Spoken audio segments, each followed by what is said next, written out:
All right, everybody, welcome to another episode of Black Geek Energy. Now, today we got someone on who has been doing this whole geek culture thing since before a lot of you people caught on. He came up out of Milwaukee as one half of the hip hop duo Streets and Young Deuces, landed Hey, in the Sources unsigned hype section as a teenager, and went on to drop a solo album called My Unapologetic Black Thoughts. The reason a lot of us know him now is his podcast. yeah. Back in 2017, he built the Geekset podcast, one of the first real spaces to blend hip hop culture and geek culture under one roof, and took it everywhere, from Wakanda Con to C2E2 to even the Crunchyroll Expo.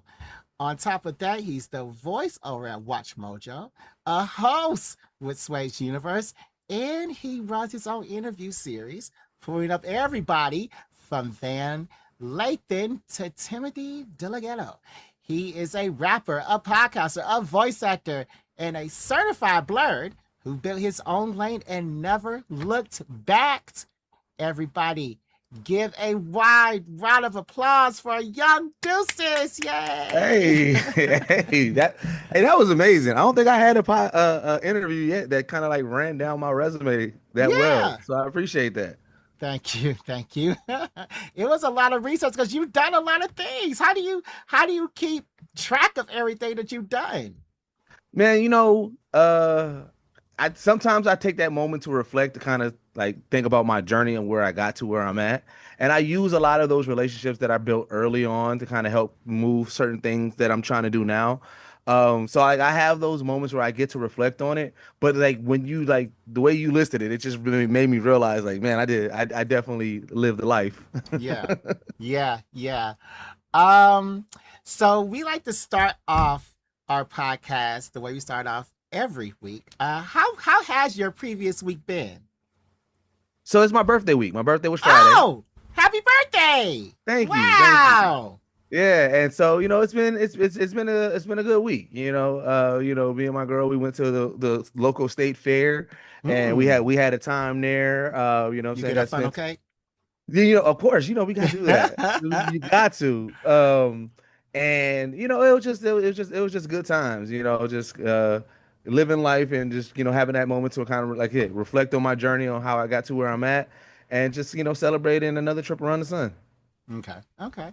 That's good. So you had this great birthday. You went to the state fair. Did you do anything else this past week? No, no, it's just been very like just keep it very, very chill. I'm in work mode right now, so it's just like Mm. trying to make sure that we finish out some of these projects that we got lined up that we're trying to work on. Now, I do want to ask you some questions. I want to save it for the latter half of our Okay, interview, but I do want to ask you some few questions to get to know you better and your various projects. okay, yeah. But when you first started Geekset, did you realize you were building something that would eventually become a home, really, for the blurred community? No, not at all. Because my our journey into podcasting, my journey, because I was the one that kind of headed it, was I just like talking. I like this. I Mm. like doing this, right? And so, I originally wanted to do a hip hop podcast because I was at Mm. that time. That's another thing that I'm very, very passionate about. And then when I couldn't really find a co-host at that time, I was just like, let me just continue living life. But that thirst for conversation never wavered and never left. So by the time I got to the Geek Set and we came up with the idea, it was just more so like, what else am I passionate about talking about? And my thought process wasn't more so being like a hub or anything. It was just I just wanted to talk about this kind of showcase that black people are into these things as well, because I know that stigma was always out there, or it wasn't as talked about as much. But I never thought that I would get to this point where I'm at with this podcast. Now, yeah, you have interviewed, like I said, two names before. You've also interviewed like Orlando Jones, Sean Patrick Thomas, all these big names. Is there any type of interview that you came out of where you're like, I really did learn something today? So I because of how much I research and the way I approach interviews, I genuinely learn something each time. But I would say that it would be my interview with Deborah Wilson, Oh, which was the biggest one learning for me because it also changed the trajectory of my life. Because as I'm doing these interviews and everything, and I'm doing research, I'm looking into behind the scenes stuff, trying to get like that Nardwar aspect, that moment where they like, wait, when did I say that? Where did you find that at? Right. And as I'm doing the research, I'm seeing all the equipment and things that Deborah Wilson uses when she's doing her voice acting, right? You know, whether it's in a studio or not. And that's when I realized I was like, man, I got all this stuff at my studio, and so that's what actually started my voice acting journey was researching Deborah nice. Wilson. And then with her being such an amazing person, like I can reach out to her for advice and she'll let me know and give me, some tidbits and everything. So it's like it's been really cool. But like I learned so much from that as far as kind of like where I want to go in life just by having that moment to be able to interview her. Now with that, uh, what was that first like? The first time you got like this really big name star that you had been um thinking about that you have followed for a long time? What was it like getting that first really big name star on your podcast? It was nervous. I was so nervous. It was so scared Yeah. because so I'm what I try to do is like I'm so used to getting things out the mud, right? And this is where I said during my trajectory of even just growing, I always show love to black women because there's been a black woman that helped me out in many steps of my life, right? Yeah. Like Yeah. I often say that, you know what I'm saying? Like my girl, she holds me down. She's one of the strong black women in my life. Of course, my mom and everything like that. But outside of that, in the creative space, man, I always give love to. It was a former DJ by the name of Crystal Bubbling. I met her during my music run, right?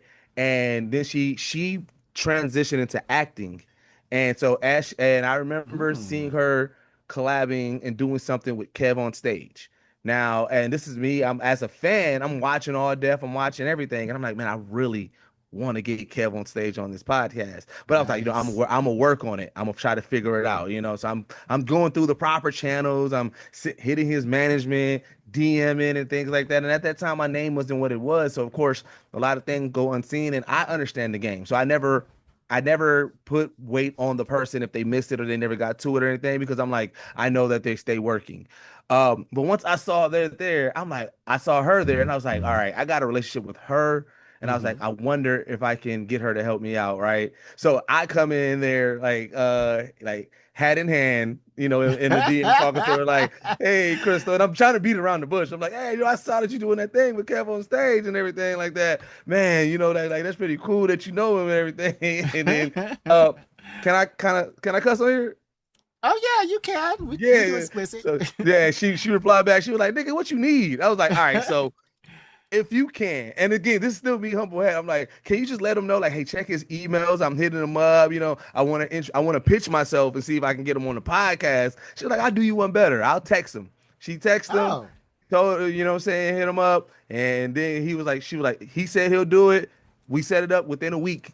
I had him on the Oh. podcast, and it really is what kind of moved my interviews into a bigger space because after that point, then all of anybody that was on All Def was coming on my podcast. And then once I got into Nice. that comedian space, I started talking to more comedians, and I'm talking to comedians and actors, and I'm talking to more actors. And like that is really a pivotal point in my interviews because again, it just opened the door and launched so many things for me. Yeah, yeah. I remember when we got, I know I have been following Jamal Sims Oh yeah. forever. Forever. His choreography, him on RuPaul's Drag Race, all his awards and everything. And when he finally said, oh, I'll come on, I don't care. That was like, I just DM'd you on Instagram. I didn't expect this to really happen. I thought I was going to be left Yeah. on red for real. And I mean, that just did a lot. And then of course when I got Kevin Grievous, who Oh, yeah, nice. yeah, he made the Black Panther. I was like, oh Mm-hmm. wow, this is amazing. But y'all tell me your secrets. What channels do you use to contact these celebrities, or is just your podcast and your voice just known throughout that community? No, so here's one thing. Like I said, I love sharing the tidbits and everything like that. So there's two. It's two ways that I kind of go at it, right? The official way, and this is the first where I got the most success. So there's a back channel to IMDb called IMDb Pro, right? That's where if you ever wanted to get into like casting or like even at that one point they used to have open casting calls. So as I was doing my voice acting, looking for open casting calls, I would be on IMDb Pro, right? Throughout there though, if you go to anybody's name, you find their agent information, their manager information, their Mm. booking agent, and everything like that, right? So in my head, this is my thought process. I was like, okay, this is all these people's emails, right? Mm-hmm. Some of them have phone numbers, some of them only have names, right? And I say only have names because that's going to lead to my second thing that I use. But so at that point, I was like, all right, a lot of the times people go straight to the talent, right? And sometimes the talent is not in control of their schedule. But I was Yeah. like, and sometimes they're not in control in, the things that they get to do. So I was like, well, who does it? I was like, I know for a fact it's going to be their manager and their publicist. So I made my email with a good pitch and everything about what I want. And I was hitting up everybody I can think of that I'm a fan of, their publicist and their manager at the same time. I'll put it in the email. I wouldn't bind CC. I would CC because I was like, I want the whole team to know because I want the team, if that's your team, let's say if it's your team, like your manager and your publicist. Your publicist Mm-hmm. is the person who makes sure that your image and you're in great places, and your manager is just managing your time and making sure that you get the best deals. So I was like, if I hit both of them up and I get them on the same page, then that means it's a go. So I Yeah. started doing that, Okay. and I was getting a lot of success with that. And again, there's a lot of no's. Like I said, I would say like I probably hit up everybody in the industry that you can think of, and a lot of people said no. A lot of people said yes. Like I said, when Jay Ellis said yes, and I was like, "Whoa, and his people Oh said yes. I was like, wow. "This is crazy, right?" The second thing that I use, and again, I don't care about giving. Like I know some people get on these podcasts. I'm like, I ain't giving them free promotion, but me, especially for us, bro, for people Yeah. that look like us, I'm like, I want to share everything that I know, every Please secret that do. I have. There's a website called Rocket Reach. Rocket Rocket Reach. Reach. Yep, this website called Rocket Reach. If you can go to any company and type somebody's name in or type that company, you can find people's emails. You can find their contact info. So like I would use Rocket Reach with IMDb Pro and LinkedIn to like try to find like either networks or people that I need to talk to. So let's say if I went to your page and let's say it said that your booking agent was John Smith at Black Geek Energy promotions, right? Mm-hmm. I can go to Rocket Reach, type in Black Geek Energy Promotions, John Smith. It'll pull up John Smith's info, and then you got to like say they do have a paywall, but you get 5 free each month to Oh. do right. So I would use that 5 strategically. I'm like, all right, I really want to talk to bro. All right, so let me find John Smith. Let me hit that unlock. That's my one credit, and I'll get all of his emails, John Smith's emails, and it'll be a letter grade. It'll let people know, all right, this one he's been reached at recently. This one it may not be good, so it's a D minus, whatever like that. But I was Yeah. using all of those in tangent to try to try to book people. And again, I was sending out probably like 50 to 100 emails a day, and maybe out of that you'll get 10 that'll reply back like, oh, not maybe no.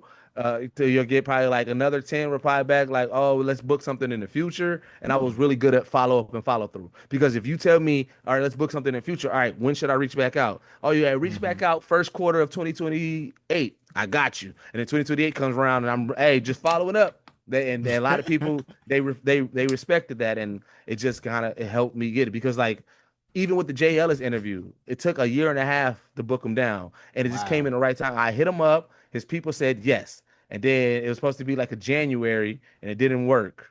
Right, I hit him up in like a November. Then it was supposed to be that following January. They said, he's filming something." I was like, "All right, well, when do you like me to reach back?" They're like, "Reach back in like April." I reached back in April. They was like, "I'm sorry, but he is still filming." Then they was like, "Reach back in June." I reached in June. They was like, "Look, he's still filming, but let's lock a date down now." And they was like, Yeah. all right, when? They was like, we can lock down something in September. They gave me a date. I said, great, let's do that. We locked it down. And it just so happened that coincided with the final season of Insecure. So Oh. it was like I had a lot of eyes, looking for it. It was a great moment. But again, it's that follow up and follow through, making sure people understand that a no is not necessarily like a hard no or disrespectful no. Sometimes you just got to work around schedule. So, some people get upset when people say no. Me, I look at it like, all right, no is just not right now. Let's find out when it is right now. And I just kind of go through that way. So that was kind of like a quick rundown on how I was able to book the people that I booked. Yeah, this rocket reach, I definitely wrote that down because I've been getting that because I've been trying to get Luke James on this podcast for years. Oh. 4 years. He's always filming Hmm. and he's always doing stuff with the chai. But I've been trying to get Luke James on this podcast for years, and his agent's always like, contact him when he's not filming. I'm like, when? Because Google can, you can automatically schedule those messages on Google. It Hmm. will be there in your inbox at 8 a.m. It will be in your inbox at Right. 8 a.m. on that day. So I have been trying to get him for since this podcast started. Mm. But You yeah, gonna get it. You gonna get it. Listen here. We putting that energy in the air. We putting that Black Geek energy hopefully. in the air. You gonna get it. Hopefully. But this is the part of the show where we do our put you on segment. We put our listeners on to something we watch, read, listened to, or experienced lately. And this segment is sponsored by our good friends at MoviePass. And what MoviePass Oh. is, it's a subscription service that allows you for just the low cost of $10 a month. It allows you to go ahead and buy movie tickets. And really, that's the price. If you purchase your MoviePass subscription and you get your ticket, that's the price of your subscription plus, and you get to do two others at that for the $10. Me, I went ahead and I got my Doomsday ticket this week, so it came in extra clutch because those seats were filling up fast. They was. They was. Yeah, they really were. But today, let's see. Let me open up my list because I am not all the way prepared. I want to open my put you on list. Today, I am going to put you on to, and now it's updated. All right. Today I want to put you on to this anime called A Silent Voice. Have you seen A Silent Voice? No, I have not.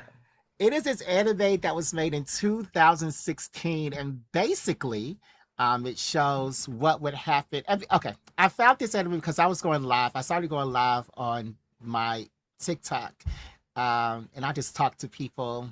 Tell me what your geeky hot take is. Hmm. And somebody said, and I said how much I love Takopi's Original Sin. And Okay. if you ever see Takopi's Original Sin, spoiler alert, some girl tries to commit suicide within the first 20 minutes, and it gets worse from there. Oh, gee. Then they said, so you should see A Silent Voice. You would like it. And I liked it. What started off as bullying, bullying a deaf girl in a new school, ended with some very complicated views on friendship. And Mm. it really made me want to call my friends. I was like, let me call my friend in Virginia, see how she is. Let her know I'm still her friend through thick and thin.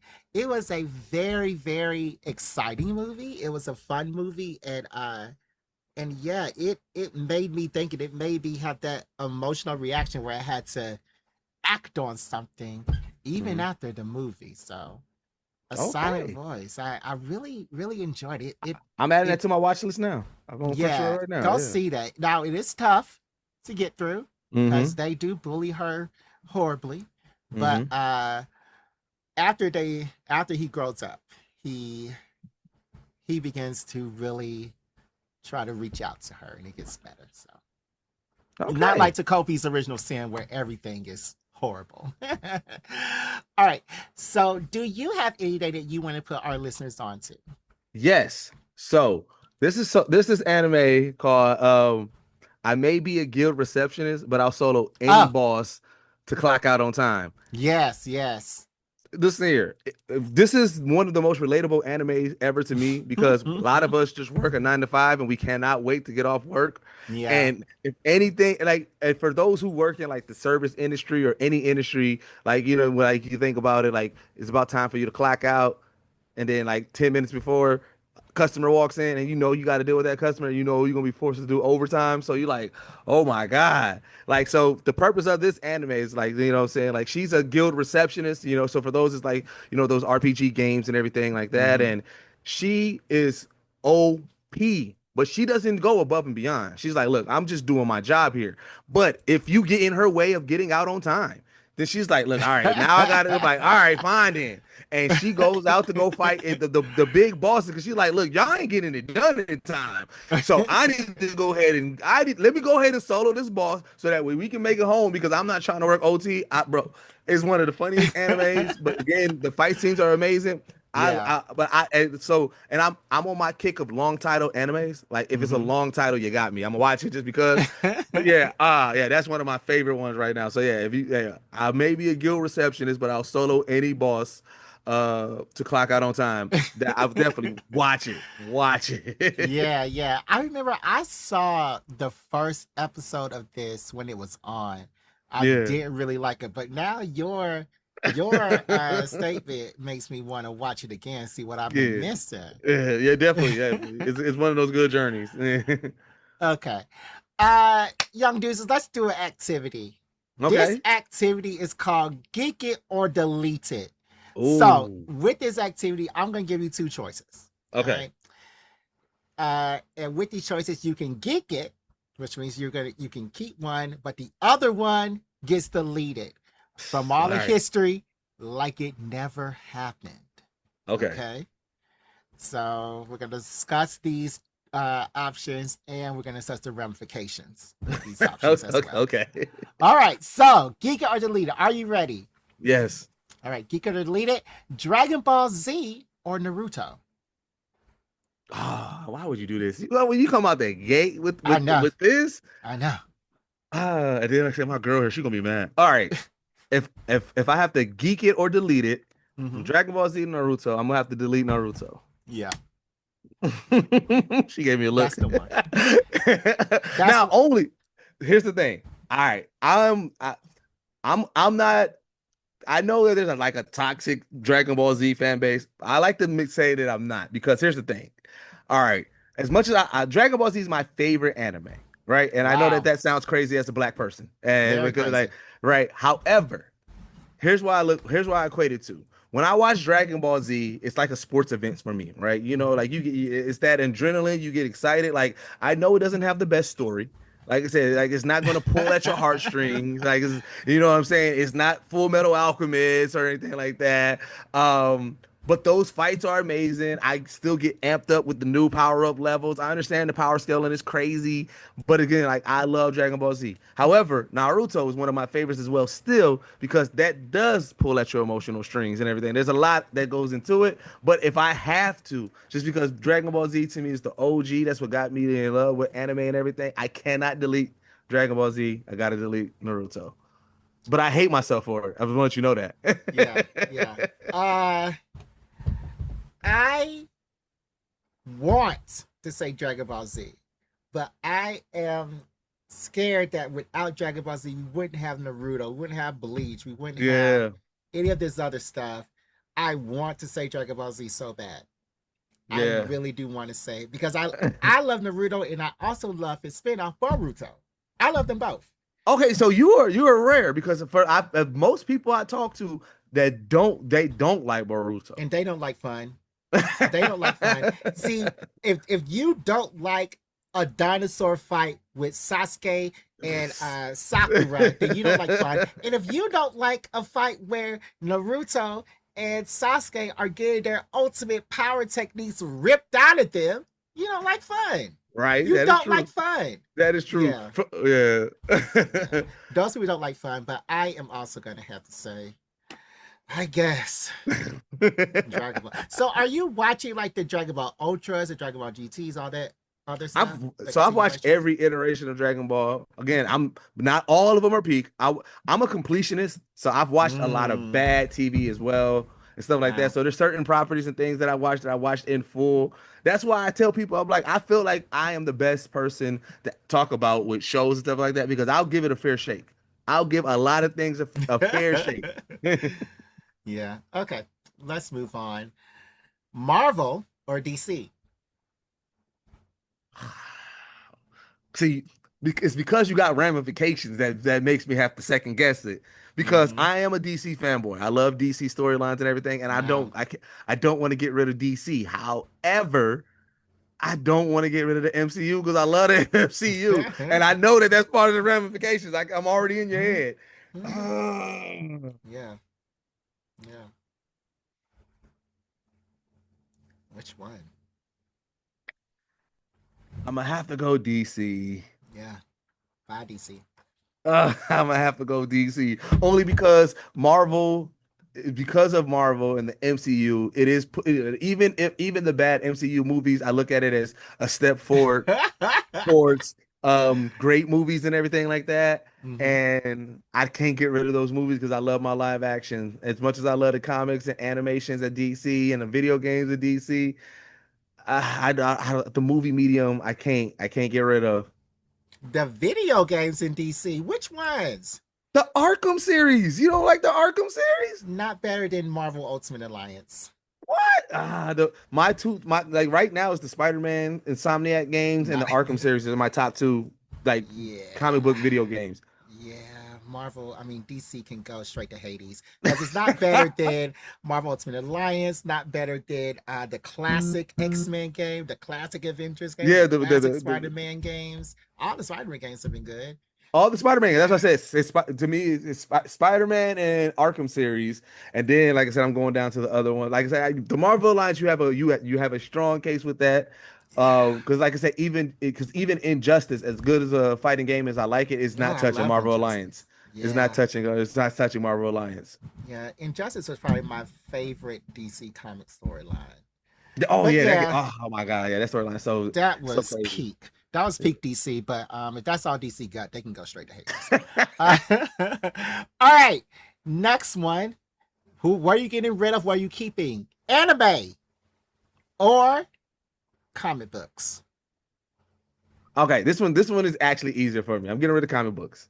I'm getting rid of comic books. And I love comic books, but I love anime. I watched so Mm. much anime in my life. Like, and it was, and you know what? There was just a touching moment, So we just found that my daughter, we found she has a secret Instagram account, like nothing crazy on there, right? I mean a TikTok account, right? But she did a Uh-oh. get to know me on the TikTok account, and one of the Okay. things she was like, anime has been part of my life for so long because my dad loves anime. It's been part of my life longer than I can remember, and I was like, oh, that touched me and everything. So I can't get rid of anime because I successfully put my whole family onto anime. Oh. I have a nerdy black family. And it was anime that did it.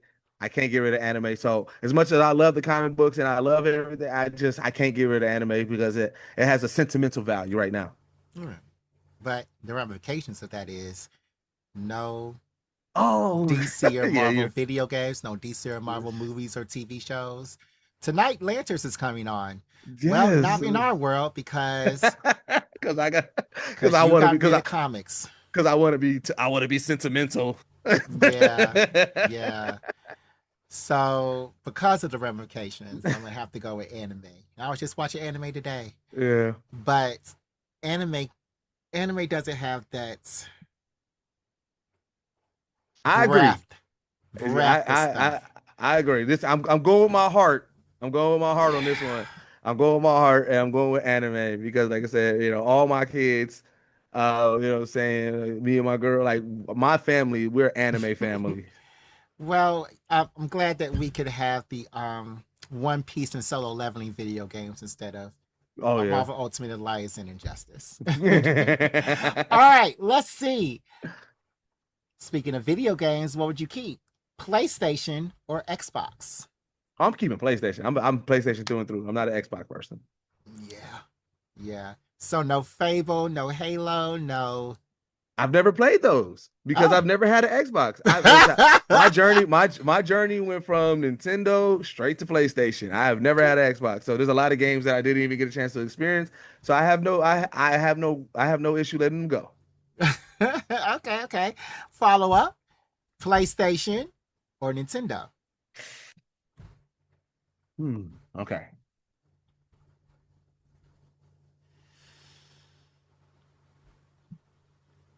That's Mm. just what I'm keeping, right?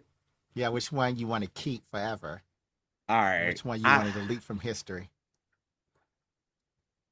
I'm gonna have to keep PlayStation, and it sucks because I feel like we don't get PlayStation without Nintendo. But so it's Yeah. like that Nintendo 64 is what really like cultivated the multiplayer gaming system. Mm. So it's like I don't even see how we get to PlayStation without Nintendo. But when I think about the games that like the life games that I'm like I constantly gonna play that I go back to, there's a lot of PlayStation games. There's a lot of how. Hold on, I don't know because like I said, Nintendo 64 is my favorite console. Yeah. 20 years ago. I know. You don't have a Switch? I do. A Switch 2? Nah, not yet, but I'm Oh, going okay. to. Do you have a PlayStation 5? Yes, I do. All right. Well, that's the answer. Yeah. I guess I'm gonna stick with PlayStation, but man, it's a tough one. Yeah. Man, wow, you are giving impossible scenarios. What is going on here? Yeah, yeah. So let's see. We wouldn't have Mario, the We TV wouldn't. show, or Mario I'm moving on Land. Uh, yeah, no Mario Kart either, or Super Smash Brothers. Wow, Super Smash Brothers. that's crazy. We wouldn't have GoldenEye. We wouldn't have Wow, Star Fox. Oh my God. insane. You just I take it d- to take it a scythe and it's slashing through. this is your fault. What are you talking about? You gave me the impossible decisions. All right, all right. Let me ask you this question though. Which one are you keeping? Which one are you deleting? Batman or Spider Man? All right. For me, in this, I'm deleting Spider-Man because Batman is my favorite superhero character in Mm, all of comics on both sides. let me get this straight. You like the rich white man that is not using capitalism to help his city that he is protecting. Instead, you are giving the poor, destitute photographer, you're giving him the axe in place of Jeff Bezos. Dude, I'm not talking about like the real of the morals. I'm just talking about the character in the comic.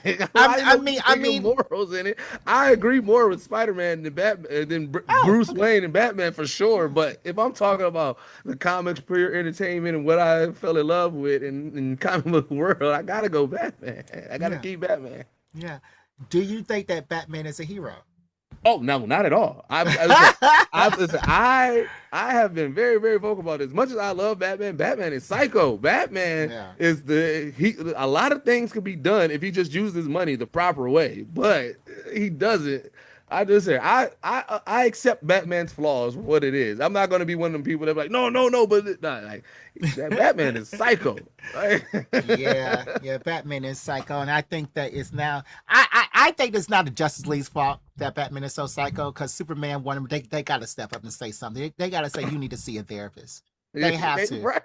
They have to, especially now that Alfred's gone in the comic books. They got to tell him he need to go see somebody. He needs to Well, sit like I down and said, talk to the lady. the Dark Knight's comic book run is like, bro, this is all your fault. You had contingency plans on everybody. Somebody figured it out. Now they made the Batman Who Laughs. They made the Red Death. They made all these crazy versions of the Justice League because they hacked into your files. Like this is all your fault, bro. Like what are you talking about? Yeah, This is all your yeah, fault because like who gets a friend group is like, you know what? Let me figure out how to take down each one of my friends. right, That's right, crazy. right. Yeah, he need to go talk to the lady. I would get rid of Batman. I just don't. Understandable. Understandable. I'm never mad at anybody who chooses. I mean, to me, Batman and Spider-Man are the two biggest heroes in all of comic book, no matter what. Spider-Man is clearly right now killing it, and he's the biggest one. Like Hmm. he's going crazy right now. I love everything that we're getting from the Spider-Man franchise. Yeah. Side question: who has the better rogue gallery, Spider-Man or Batman?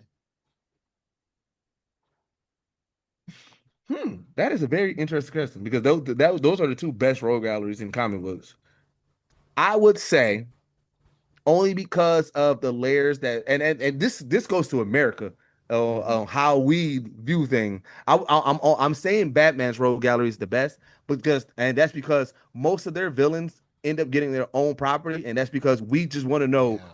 we just want to see their descent into psychoness because, like I said, you got to think all the villains that they have that we're interested in are crazy. We look for whatever reason, people, we love Joker, we love Harley Quinn, we love Yeah. Catwoman, we love Poison Ivy. Like I said, Mr. Freeze is iffy depending on. Like I said, we just fell in love with Penguin. We like the Two-Face idea. It's like we get those solos where it's like they can run on their own. Where Spider-Man's Rogue Gallery is great is that, but we also have to always see them paired up. Outside of Venom, who's more of an anti-villain, we always want to see Spider-Man against Doc Ock. We want to see Yeah. Spider-Man against like we want to see that against where we don't really necessarily need. I don't know if yet outside, like I said, outside of Venom show we could, and maybe we could with some of the other villains, but it's like, can they get their own solo that we would still be locked in and want to watch it all?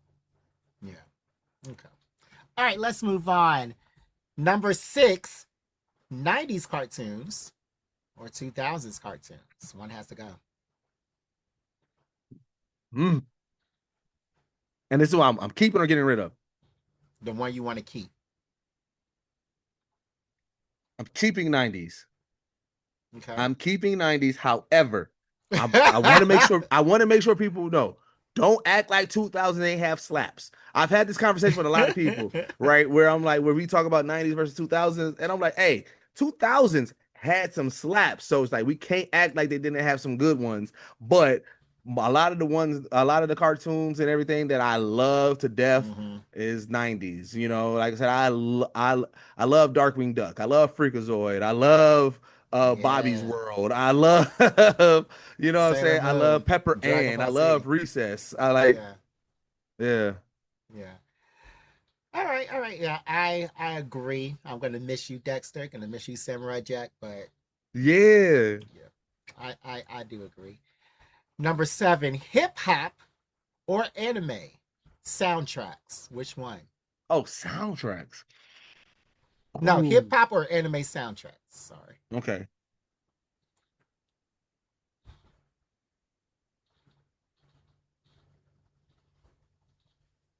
I'm going to keep hip hop soundtracks. That's because hip hop was my first love. That was the first thing that I dove into. That was the first thing that I loved.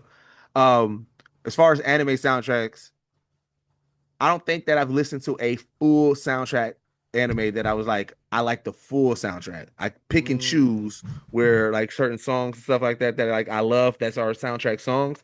But like, there's been moments that a hip hop, like a whole hip hop album soundtrack or whatever was my like from a property was something that I loved, and I can't let go of hip hop. That's my first love. Like I often say, when it comes down to any like actual media or things, like if we had to get rid of everything in media and we had to keep one form, like movies, video games, music, and everything, I would never get rid of music. I listen to music so too much, and hip hop is my core. Okay. Good. Uh that was number 7, right? Yeah. Yeah. Number 8, Dragon Ball Z again, because I want to challenge you on this. Uh-oh. Or One Piece. So what makes this hard is that you're dealing with my number one, number two. Okay. and that's and look, I've been watching so much One Piece lately, but like the Straw Hat crew still has not eclipsed my Z Fighter crew yet. So with a heavy heart, I'm keeping Dragon Ball Z, getting rid of One Piece, and that's with the heaviest of heart because I love my Straw Hat crew. Yeah. Yeah, I would say One Piece too. I just started One Piece in September. It took over my whole entire existence. And I'm finally caught up like 8 episodes behind where everybody else is. And yeah. Yeah, I love my Straw Hat crew. Like I remember starting it, and I'm like, let me see what this crew's about and everything. And then yeah, once I got into it, like they became my second favorite group of, what I'm saying, anime characters. As an aside, who would you replace on the ship with somebody else in that universe? Ooh, this is a question that I've never even thought of. I've never even heard like, but let's see. We're placed on the ship with somebody else in that universe.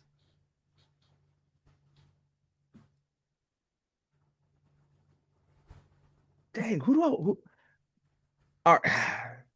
I'm all right. So the original crew, I can't replace anybody. So we're thinking about it would have to be like somebody like Jean Bay that I got to get rid of. Mm. It got, so who would I replace Jean Bay with? But I think I'm also thinking about the ramifications because like Jean Bay offers a lot.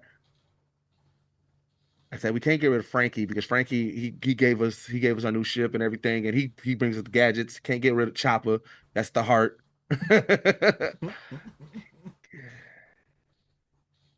I love Nico Robin's story, but Yeah. all right, I'm getting rid of Jean Bay. Mm. That's crazy. That's crazy. It is crazy.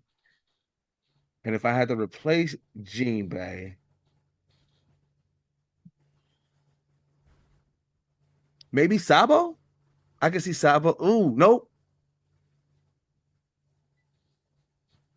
Replace Jean Bay with Law. Oh, okay. I'll replace Jean Bay with Law. Okay. I would replace Sanji because too cringy for me. He doesn't Okay. want to be on the ship. He does not even want to be on the ship. He wants to see girls.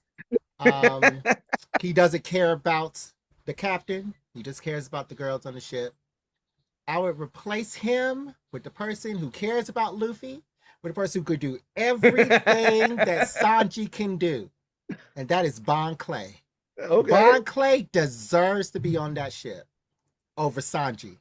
Sanji can walk the plank for all I care. Bon Clay deserves to be on the ship. At first, I thought you was about. At first, I thought you was going Boa Hancock.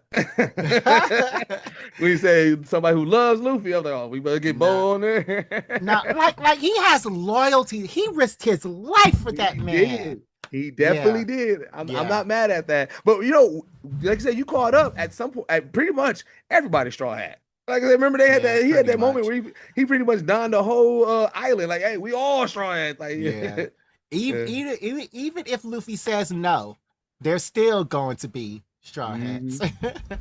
All right, let me ask you, which one are you keeping? Which one are you deleting? Lord of the Rings or Harry Potter?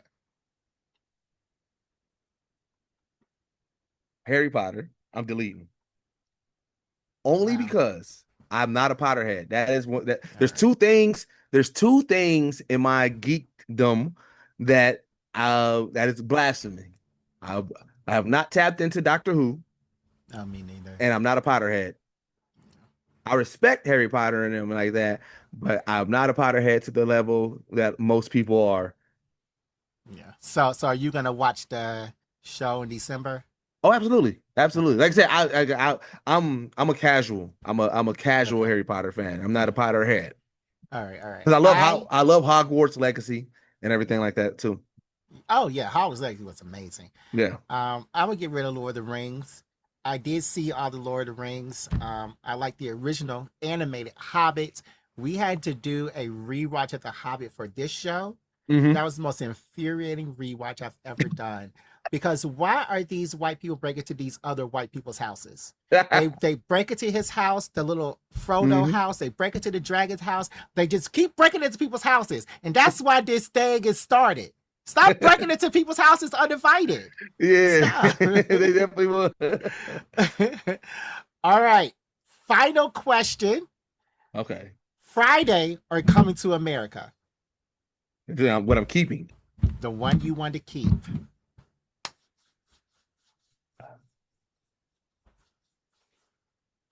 Yeah. All right. I got to talk this out. Like my first brain goes Yeah. Friday Mm-hmm. because of just the cultural relevance of it and everything like that, and just being able to relate to it.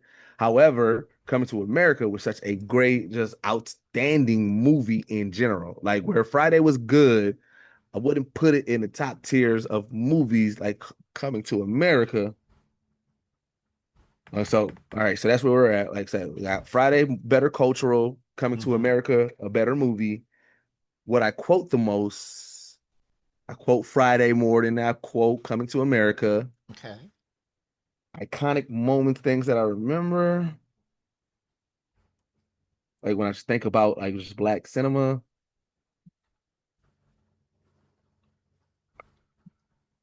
All right, I'm keeping Friday. I'm keeping Friday. Coming to Yeah. America is dying. Eddie Murphy's career But that's is what he has dying. more than Arsenio's career. that's not his career because like he still have his stand up to fall back onto and everything. Or he could put out another album. Everybody was saying a party all the time around that time. And you know what else is gone? Do you remember the time is also gone. Do you remember the time? Is gone. Wow. I don't like your ramifications. Your Wow. ramifications. It's history. Oh, open the schools, open the books. It's history. Remember the time is gone. Oh Wow. man. Sorry, Michael. Even in death, we're still doing these things that totally. Michael will be all right without remembering the time. I mean, that's a great song and a great video, but he has other greats. That's it too. So he'll be all right. Oh goodness. All right. That is our activity. Man, I'm sweating. Jeez. Yeah, that's our activity. Okay. Welcome, DeMarcus, to your own podcast. We are back on Black Geek Energy, and we just did the activity. Let's get into learning more about you, Young Deuces. DeMarcus, Young Deuces gave us some tips. He gave me an amazing website Okay. that I wrote down, and hopefully I can get some of these people. Let me just ask you other questions, learn more about you, your process, your works. Absolutely. I want to start off this part because I usually start off the podcast with a difficult question. And uh, it's kind of has to do with the game we just played, keep it or delete it. But one of these things, you yourself have to permanently give up, which means that you only cannot you can't listen to it, you can't speak on it, you can't view it anymore. You have to give up one of these things. These things are hip hop, anime, comics, video games, or wrestling. Which one do you give up? You can't talk about it anymore. If they are talking about it in the room, you have to escort yourself out. So this is what you at first it was hard, but then you made it easy. When you threw in wrestling, I can get rid of wrestling. Okay. I've been so tapped out of wrestling. I've been trying to get back into it. One of my hosts on my podcast, Trippy, he's our wrestling person, so he kind of keeps us up to date and made me want to get back into it. But I tapped out during the Attitude Era. So like I haven't been really as in depth in wrestling as much as it is, and which sucks because I know that there's a lot of us that's been popping up in like currently, and that's kind of what made me want to get back into it. Seeing so many black faces, you know what I'm saying? Seeing so many black women flourishing out there, and so like, I want to tap back into it. But because I haven't fully tapped back into it, that made it easier for me, so I can get rid of wrestling. Dang it! It has been a lot of black women in wrestling lately. It definitely has. I love it. Oh Lord. Dang it. Okay, I wanted to make that difficult, but I was adding. You just gave me 10 things are difficult. Why you keep making it difficult for me? I like when you struggle. I like when you struggle. All right. Look, I want to ask you another question. Then I'm going to completely change the thing. But I just want to know, in your opinion, do you think that the entertainment industry is seeing the value of the blurred community as of late, or are they still did they not see the numbers at Black Panther? I think that they are still trying to figure it out because I feel like they're still not understanding how passionate we are about these things that we love, right? I know that like with the anime community, shout out to Carl Jones for one, like I said, because we've been working close with him and they partner up with a Japanese studio for some of the things that they're working on, right? And like some of the things that I know for the fact is that like even in anime over there in Asian countries and everything, they still don't understand how much black people rock with this, right? So they actually brought some of the people that they're working with in that studio to DreamCon, and and Carl was telling me that even them at that time when they saw it, they was like, we didn't know it was like this. Like what we thought, the black community and anime, the relationship was. We didn't know that it was this positive. We didn't know that it was this passionate, right? So it was still a mind blown for them. And so I feel like even with the entertainment industry, we'll use like the recent things with Marvel. We've been vocal about Blade and Static, and now with Wonder Man, and where's Monica Rambeau at? Like we've been vocal about I ain't giving Sam Wilson his proper run to be Captain America, right? And I feel like they're reactive, not proactive. They're like, oh crap, we didn't know. You know what I'm saying? Like they a lot of the TV properties they gave us, it felt like, man, here, nigga, down, right? You know what I'm saying? Like it felt like when they dropped, Wonder Man and Ironheart, if that's how it felt. But then when they saw the success, they're like, oh man, we didn't even plan for this. And now they're like I said, they're reactive. They announced we doing season 2 of Wonder Man because y'all love it. But then somebody financial or whatever the case may be, they like, oh, well, we got to pull that back. We can't do that. And that's why we get such confusing things around it, because it's like, wait, y'all told us that we coming, that y'all giving us season 2. Now y'all pulling it back 2 weeks later. Like, what happened there? And I feel like they just don't know. They don't understand. Like, they don't understand the memes or stuff like that. And it's crazy because there's other people in the industry where you can see that they do embrace it, right? Like House of the Dragon, like I said, the fact that Dim Dragons is a hashtag, it's an official hashtag with it, like with the icon and everything. It shows that somebody on that team was tapped in. Like, wait, like let's rock with this blurred culture. Because like we joked about this today. And I know that you put you put it in the, like, we might talk about D23, but I said, you know what I would love is that in Vision Quest, if they have a moment, let's say Vision getting dressed and everything like that, he's going through like different outfits, and then they bring in Vashon, they bring in the turtleneck with the I was like, that will let me know somebody like, oh, somebody know ball, you are tapped in. Right. But again, that's kind of like, that's those things that you need. You know what I'm saying? You need somebody to be culturally relevant to kind of be like, oh, we know what we need to do.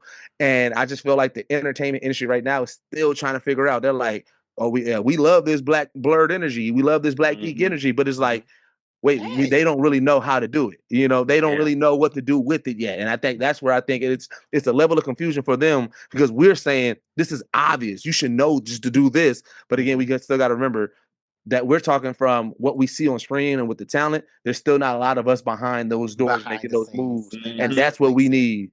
Yeah. That's what makes it weird, because, excuse me, Marcus, because even with that whole DC blackout thing that was happening, I remember I was on live and someone was saying, because they didn't have a lot of people. They made this post on their blog about Juneteenth, and then they had this whole run about, the gay people. Like, well, there's gay people in the room. There ain't no black people in the room at DC. So I think that this DC blackout worked, because now we got Stephanie Williams doing Vixen, we got Cody Ziegler doing Static, and we got I forgot the third comic. It's another black Steel. Steel is also coming. Oh yeah, it's still coming. Yeah. But yeah, I think that since we cannot get black people in the room, which is another conversation we need to have, I think that our collective voices need to shine bright. And I think that's what we did with the DC blackout. But yeah. And if I could be a bit of an anti-hero here, as much as I want to see more of like our blurred culture in these mainstream stuff, I like it just for us. I like it for it to be like this underground thing that everybody don't know about, everybody ain't heard of. Like Vashon, like you go into a white room, they're gonna be like, "What are you talking about?" right. Yeah. But when you get around your boys, when you get around us, we be like, "Yo, I know exactly what you're talking. I can see it in my head as soon as you say it." And it's kind of like being in a secret club. And that mindset is kind of what pushed like this Black Geek documentary that we're working on, that we're trying to get to, because the one thing that like I told you in my history, when we started this podcast, we just wanted to show that Black people like this stuff, but from our perspective, we just wanted to talk about it, right? It wasn't until we started going to these conventions and talking to more people that we realized, we're like, man, we don't really have a voice like in media space for it yet. Like at the time, I didn't know about like Black girl nerds and stuff like that. But it was like this what I'm realizing, right? So I was like, you know what? I want to talk to the side black character that's Black in this show and give them the proper love. Let them know how much we love that character and stuff like that. That kind of what fueled my interviews and stuff like that, right? And as we continue to go to this, at this time, we were still just going to all the regular conventions, C2E2, Crunchyroll Expos, things like that, right?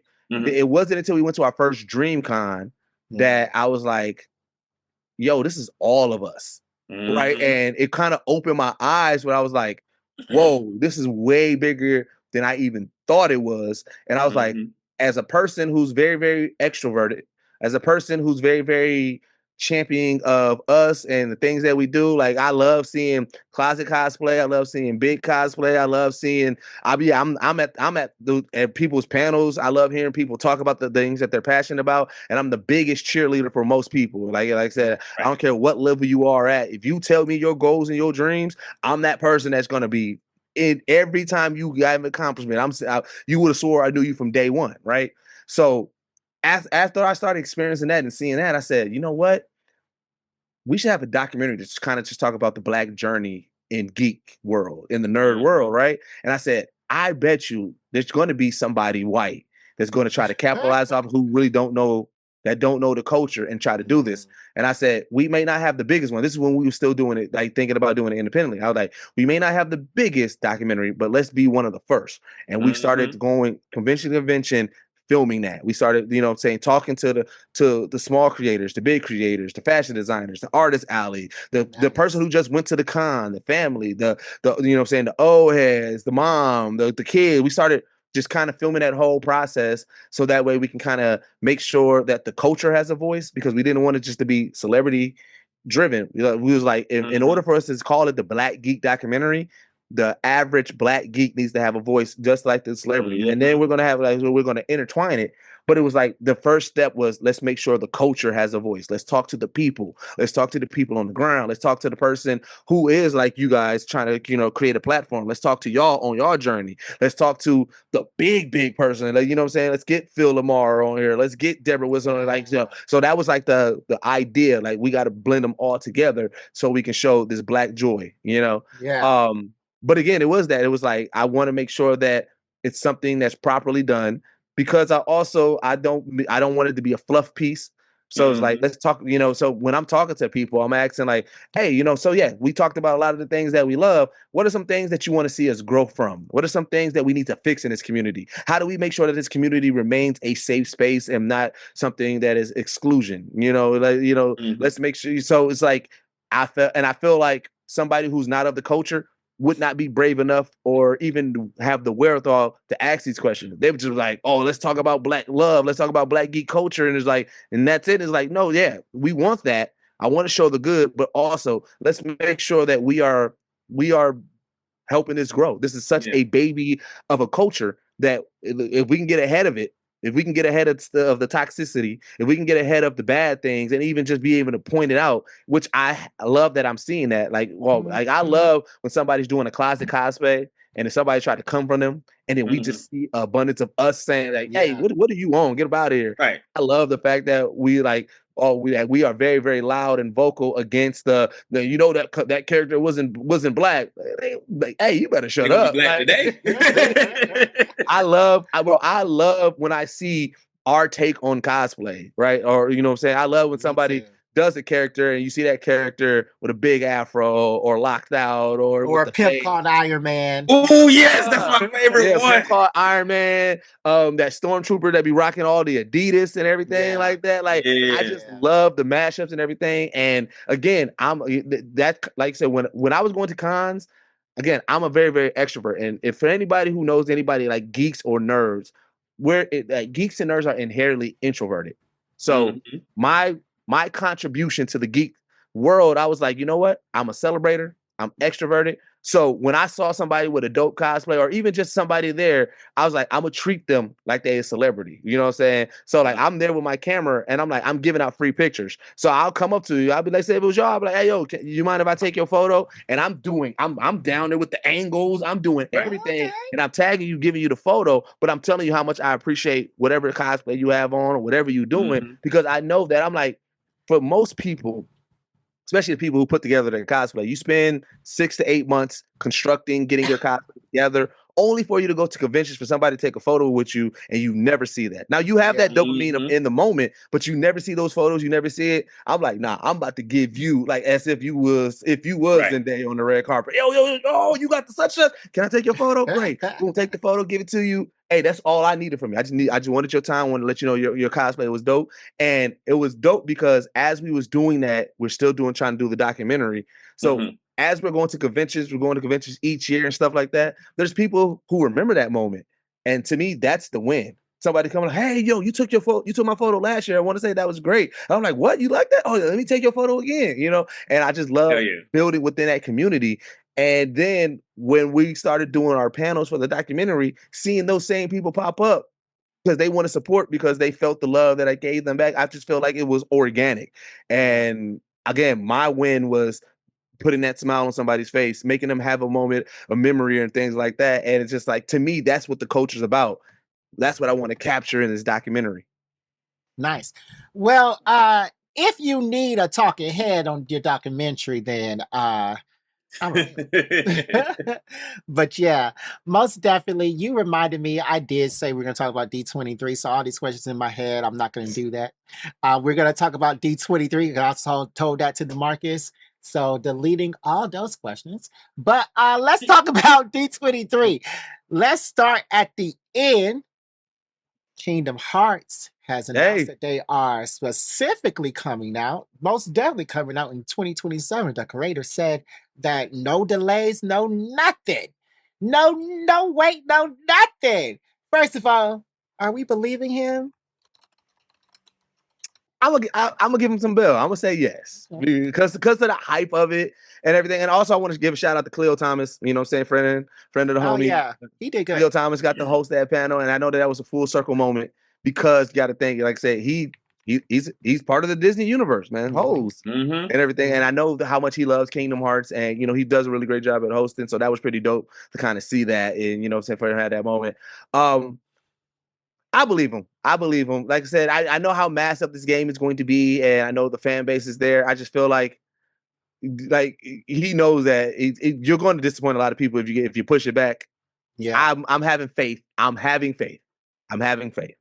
My thing is, I want this game out in 2027. I also want more for them not to have these developers tied to their thing working 16-hour days with a whip. Oh yeah, and a driver. Did they say where they was at in the development of it? No, they didn't.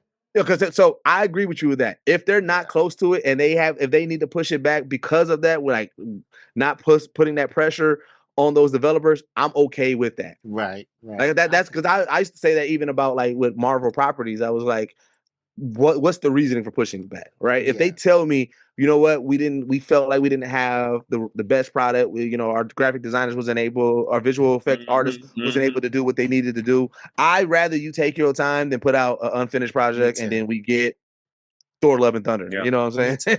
Yeah, me too. So did y'all also hear about the Kingdom Hearts anime series? Yeah.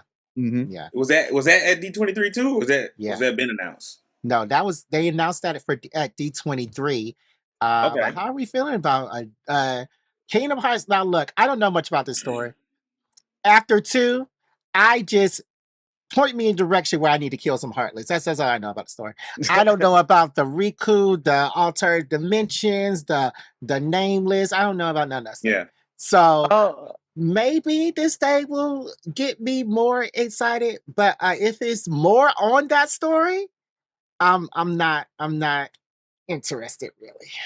I'm the opposite. If they're because like in playing the video games, the Kingdom Hearts story is like broken up into all these like different pieces and it's not really in order. So if they take the anime and put it like, all right, here's the story, start and finish, I'm in there. I'm like, okay, this is what I've been waiting for. Yeah, if they do that. Yeah, go ahead. Right now, I'm at a 6 only because I want to know what animation style they're going to use and what studio they're going to work with. Did they say the studio they're working with? No, they didn't say the studio. Nah, they didn't. Okay, yeah. So because to me, a lot of anime, like I love different art styles and everything like that. But with Disney being such a big property, I don't even know what anime studio I want them to work with actually. But I would be interested in seeing, are they going to give us a safe way, or are they going to go artistic? Because some Disney properties do get artistic. I literally just had this conversation where I was like, you know what? I do miss when the Disney movies look like water paintings and watercolors and everything. Like I know once they got that Pixar style, they kind of ran with it. But I'm kind of over it. Like, it don't get me hyped for new stuff. Like, if they came out with a new property in that Pixar style, it looks more of the same. Like, I miss back how those Disney movies. So it's like, are they going to go artistic, or are they like what style of animation are they going to go? Like, how would you feel about a Mappa producing the Kingdom Hearts anime? Mappa makes the most sense, especially with Kingdom Hearts. It does make the most sense. I feel like we'll get like a real action-oriented show. Yeah. Well, not really, because Nippon Sengoku that was on Amazon, that did have that was like a lot of talking, but it was a different art style. And I think that with Kingdom Hearts, if they travel to different worlds, like how they do in Banana Fish wasn't very action-oriented. If they travel to different worlds like they do in Kingdom Hearts, then I think that a Mappa studio, if they're going anime, would be the best studio. But also, why not the Spider-Man Across the Universe studio? Yeah, they could do every type. Was that one studio? Sorry, Jared. Was that one studio that did the Spider-Man across the Spider-Verse, or was it like different ones? I'm not sure. It was different ones when they had the different animations. They work with it. But then I can see because of how Disney is. Like, you got to think about like some of their properties and things like that. Because I can see them going like Apothecary Diaries animation style. I forgot what studio did that one. Yeah, I think that one would be like it would be a much softer story. It would be very much like, oh, here's the villains. But you know what? True, because that would be more so a Disney Dreamlight.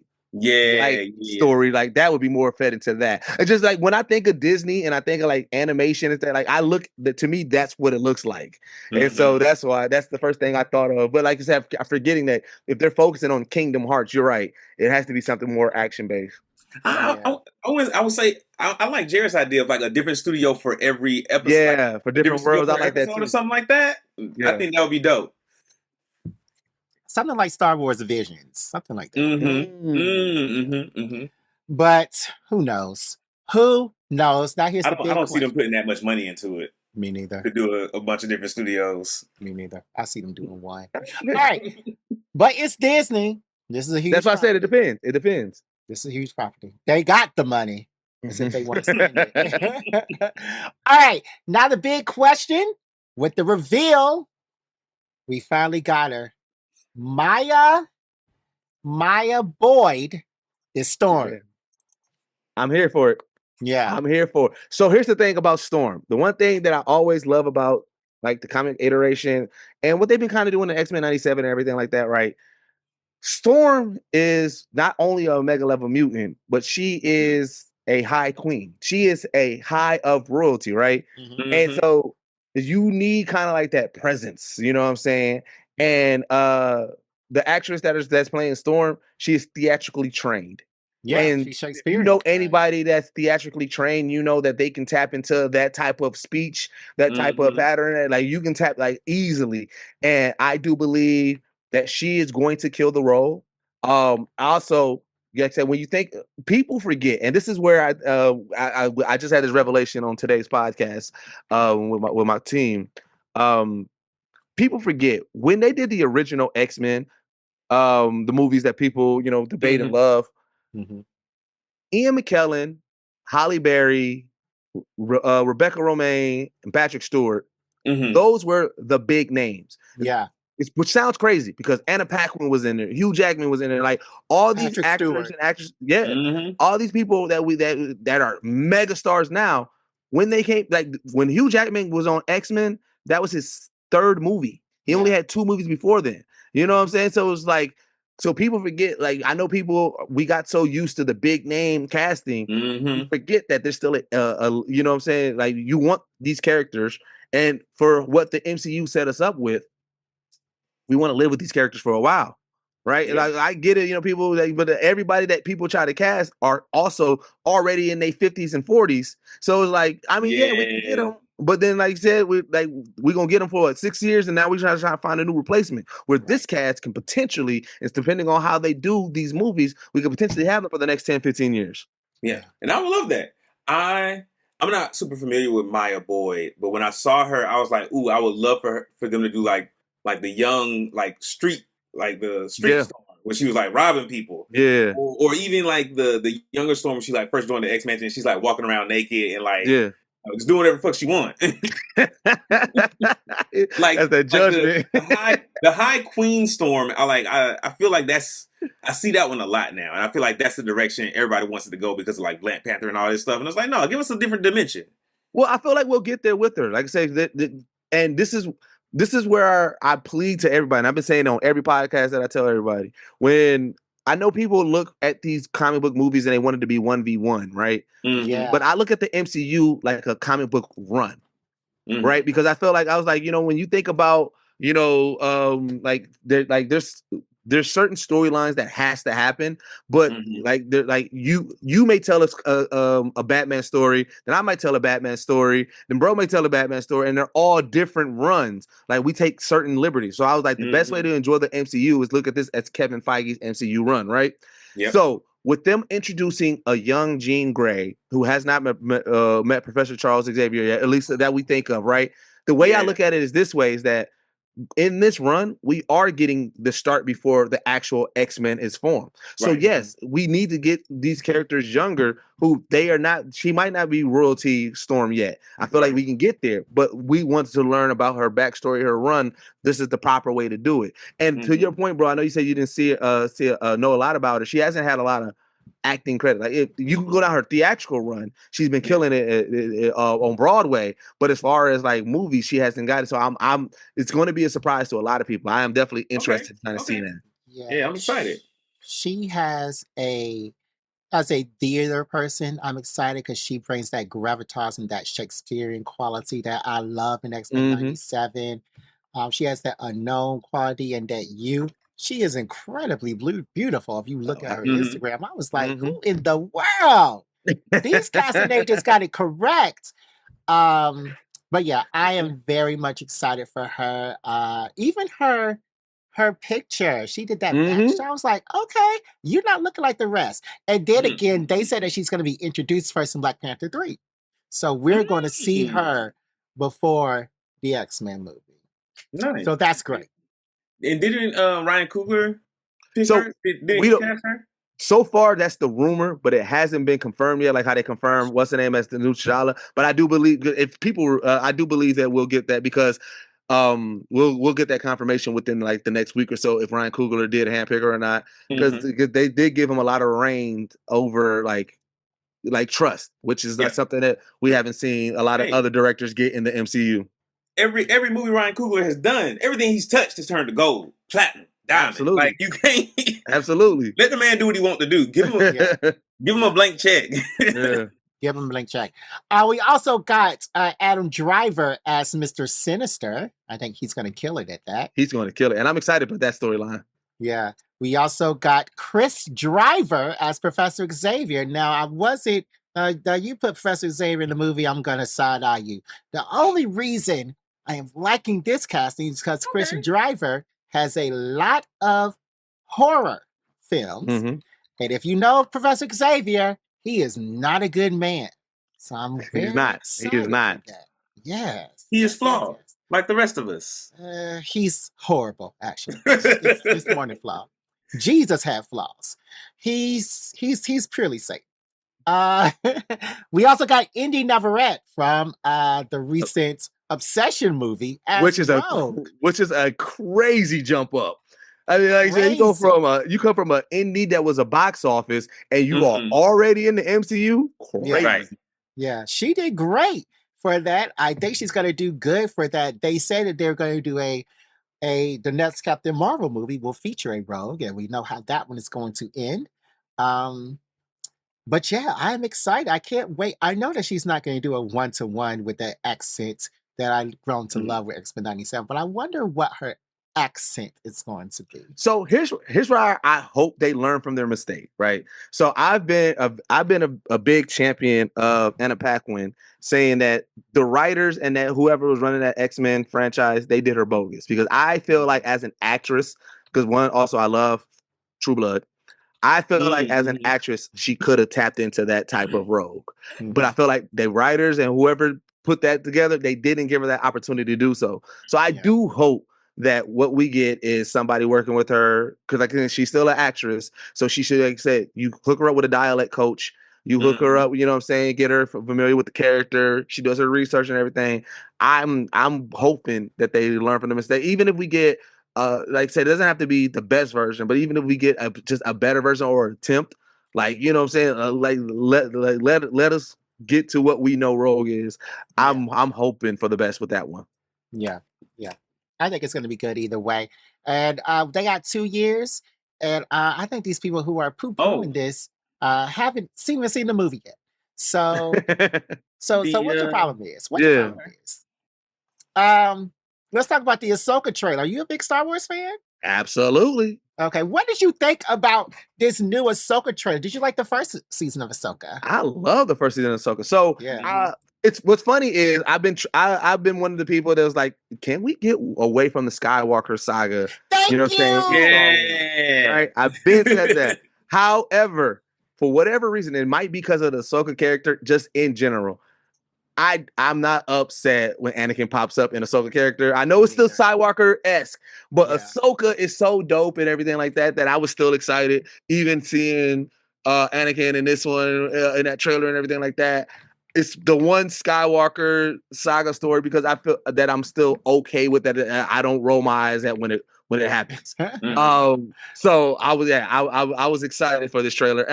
I think it also because I forgot that we was waiting for a season 2 trailer. So when it showed up, I was genuinely surprised. Like, oh shit, I forgot about Ahsoka.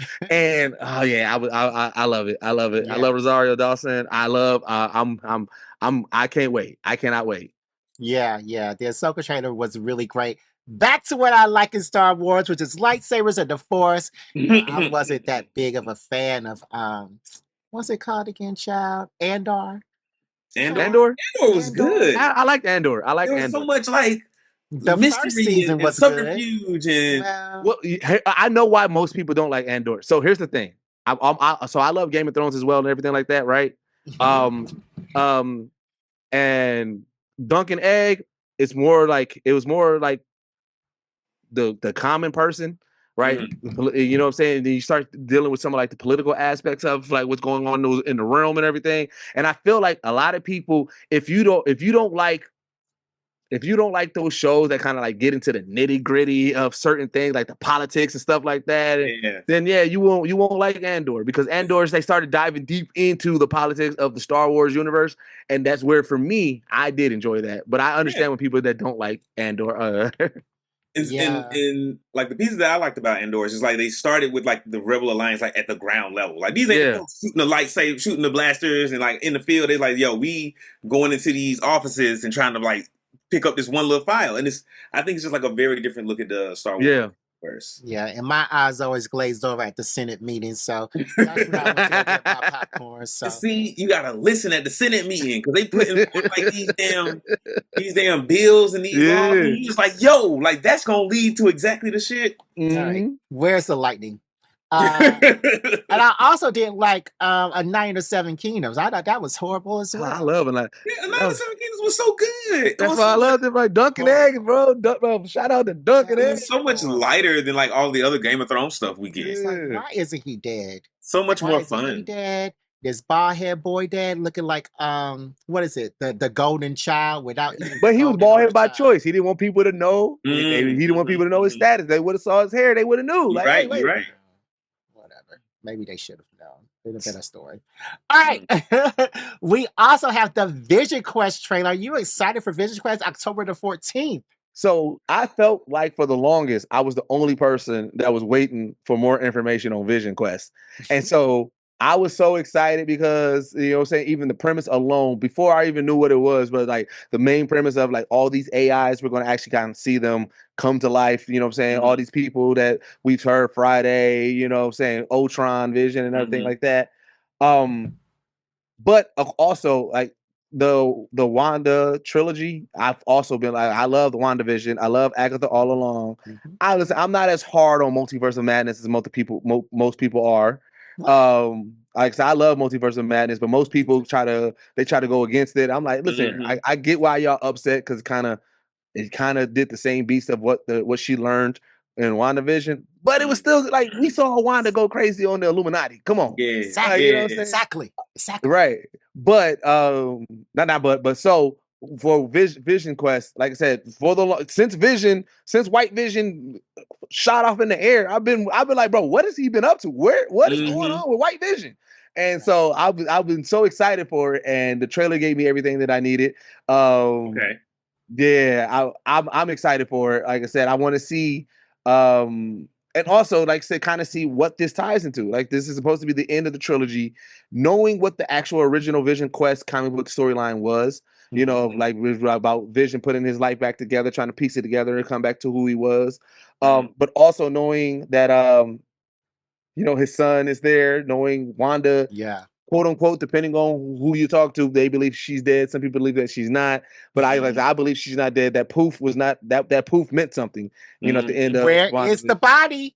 Where's the body? And so I believe that we're going to get some answers at the end of this one. I'm excited to see where it goes. And again, I love the going through his mind through like at the movies, like in that trailer that it reminded me of WandaVision. Like some of my favorite episodes of WandaVision was them going back in time, recreating some of those shows. I just feel like we're gonna hit some of those same beats in Vision Quest. I'm excited for it. Nice. I feel differently. I haven't seen the trailer yet, but from what I saw of like WandaVision, if it starts like that, it's gonna be real rough. Because the start of WandaVision was the best. WandaVision was so hard for me to make it through because the first like 3 or 4 episodes in black and white, it was like a talkie. I'm like, what's going on here? In black and white. That's your biggest problem. The black and white. That's not my biggest problem, but these are some of the details that made it hard for me to connect with this show. The second half of WandaVision, once it was in color and it was throwing the magic and shit, I was like, okay, we in there. Bro, that first part, that's what made me love the show. I was like, whoa, what are we doing here? When they're sitting at that dinner table and he goes crazy, I was like, is this Twilight Zone? Yeah. And Marvel? See, and I was never a fan of the Twilight Zone. Oh my God. I cannot wait until your frontal lobe fully develops. It's fully developed, and I don't like it. I don't like green eggs and ham. I am also, everything that Young Deuces said, I'm very excited for it. Also excited to see James Spader being Ultron again after, like, I've always been a big fan of him after his run on Dexter, and I'm very excited to see him again in his villain role. Yes. Doing villain things and trying to be the evil person on Vision's shoulder. So very excited for that. Okay. I guess I gotta watch the trailer. But what's the premise? It's like Ultron inside of Vision, like trying to make him do bad shit. So pretty much Vision, when he powers down, because remember, all the AIs are derivative of him anyway. They come from like, you know, from what Tony did. So all of the AIs live in his head, kind of like, you know what I'm saying, stuff like that. And remember White Vision, when they created White Vision, he was more of a blank slate. It wasn't until our Vision, you know what I'm saying, touched the Mind Stone that he kind of had an awakening. He saw everything, every memory, but he still doesn't know, like he doesn't have any emotional connection to it. So when wherever world that he's at, like he powers down and in his mind, he's watching his life. He's watching everything that happened in WandaVision. What happened in Age of Ultron and everything. Now you got to remember, like I said, Vision was also was created by Ultron because Ultron wanted to have his own body. You know what I'm saying? So when he created in Age of Ultron, when he created Vision, that was a piece of Ultron that was in there, right? And so Vision, when they killed all the Ultron bots, Ultron was pretty much locked in his head, like somewhere back there. So Yeah, Ultron is pretty much in the attic of his head. Like he has to go Right. visit him and everything like that. And what happens is when he sees his kids, he pretty much tells Ultron, like, yeah, that's fake. And then Ultron's like, you think so? Or James Spader, because he makes him power down, but he's like, you think so? And so it's really Vision's quest on putting his life back together, but also it seems like now he's trying to find his son, trying to save his son or whatever the case may be. Mhm. So that kind of seems like what's the overall premise. We don't necessarily know the big bad yet. They kind of show like a shadowy figure. There was a moment that kind of showed something that looked like Scarlet Witch. So I'm just like, bro, I can't wait to kind of see where we go at with this. Okay. But I'm excited for it. I'm interested. I'm gonna give it 3 episodes. And the standard Jared 3 episodes. That is the standard. Jared looks like he don't like that though. He don't like that. That's your standard. One small correction. You said every Android, except for the Android that's on the actual poster spotted at D23 that featured the original Human Torch. You right. You right. Don't know what that's about. He wasn't featured in the trailer, but we know that he's in there somewhere. And he's right. I forgot. Yeah, you're right. Thank you for that correction. Okay. I don't know. All right. This is the part where I kind of checked out. Because I already knew I wasn't going to do that. I went into the Discord and I said, I'm going to sleep or whatever. So how did you like Star Wars Starfighter's First Look? I missed it. I missed it. But here's the thing. We was talking about it today because I was like, I've been waiting for more information from it. I don't know how I missed it and everything like that because I am excited for it because, again, I want to get away from the Skywalker saga, and it's Ryan Gosling. Ryan Gosling's on a good, and again, it might be recency bias because what's the Alien movie that he was just in? I'm blanking. With the Rock Alien. Yeah, I fell in love with that movie so much. And so when they announced them as Ghost Rider, I was like, "Oh, I'm excited!" And so then I was like, "Oh yeah, he's gonna be in Star Wars." So I'm excited. So I was planning on going back and watching it after this, trying to watch the whole panel and see. But like I said, I've been waiting for more information. Yeah. So the movie's called Project Hail Mary, but I want to go back to something else you said. You were excited for the Ghost Rider announcement? Yes. Yeah. So here's why. Nicolas Cage, to me, played the perfect Ghost Rider. I wasn't a big Ghost Rider comic book fan or anything like that, but the eccentric of Nicolas Cage and how he acts and who he is as a person has set the standard for me of what a Ghost Rider be. Kind of like how Wesley Snipes kind of set the standard for Blade. He set the standard for me for Ghost Rider. Ryan Gosling can do that. And so that's why I'm like, I'm kind of excited for that. I also enjoy Nicolas Cage's Ghost Rider. I don't know if he's the standard. My mind is like, oh, Nicolas Cage did this, but I don't know if he's like the definitive Ghost Rider the way Wesley Snipes is the definitive Blade. Who else would be? Because in Agents of S.H.I.E.L.D., he was cool, but I don't know. It didn't be like, that's my Ghost Rider. Like, it's like, right now, when I think of Ghost Rider, I think of Nicolas Cage every time. Same. But when Tobey Maguire was Spider-Man, it was the Spider-Man we had. That's who I thought of. I never thought of Adam Garfield, but now I think of Andrew. Bro, you ain't gotta respect Andrew Garfield. Bro, Andrew Garfield is he wasn't my Spider-Man. Tobey Maguire for the longest was the better Peter and a decent Spider-Man. Andrew Garfield was a better Spider-Man, a worse Peter. Tom Holland is the best all around. But now Tom Holland is the definitive. Oh yeah, he 100%. He's somebody else can get in there. We just ain't met him yet. But we have 3 Ghost Riders so far, and Nicolas Cage right now is still the one. Fair enough. He's still topping the chart. Yeah. It's just that when I think of Ghost Rider, I want more horror elements. When I think of Hulk, I need a Hulk that's going to be like Lou Ferrigno. I don't need you as the Hulk to be sitting in a classroom with a whole bunch of students, and there's a student in green paint in your classroom being disrespectful in class, doesn't even attend that class. I need you as the Hulk to be moping around like Lou Ferrigno, scared that this demon is going to come out. I need a Hulk that is like a horror movie I need the Ghost Rider to be like a horror movie. That's why I prefer Robbie Reyes, because I did like him a lot in Agents of S.H.I.E.L.D. I understand. So my question is this, and I guess also this kind of goes into why I'm excited about the Star Wars and Ghost Rider, because both of Ryan Gosling and Sean Levy, they are also working on the Star Wars property. That they actually put together the idea for Ghost Rider on the set of the Star Wars joint, and so I'm like, hey, to me, I love a good director actor duo. Like to me, like once you see like that means that there's that chemistry. We see, like I said, we talked about Ryan Coogler and Michael B. Jordan, and like we already know like their chemistry. So it's like, I don't know, I'm here for it. And I think I get what you're saying. I do want to see what this trailer for Ghost Rider is going to be. Because Ghost Rider does need to have that horror element. But I think Ryan Gosling can tap into that. It sounds like you don't believe that he can. No. Okay. But again, I'm still going to see the movie first day, so it doesn't really matter what I say. I'm contradicting myself. It does matter what you say. Yeah, but I'm still going to see the movie when it comes out at 2:00 on that Thursday. All right, finally, we got to talk about it. Doom raising his hands and a whole bunch of sentinels come up.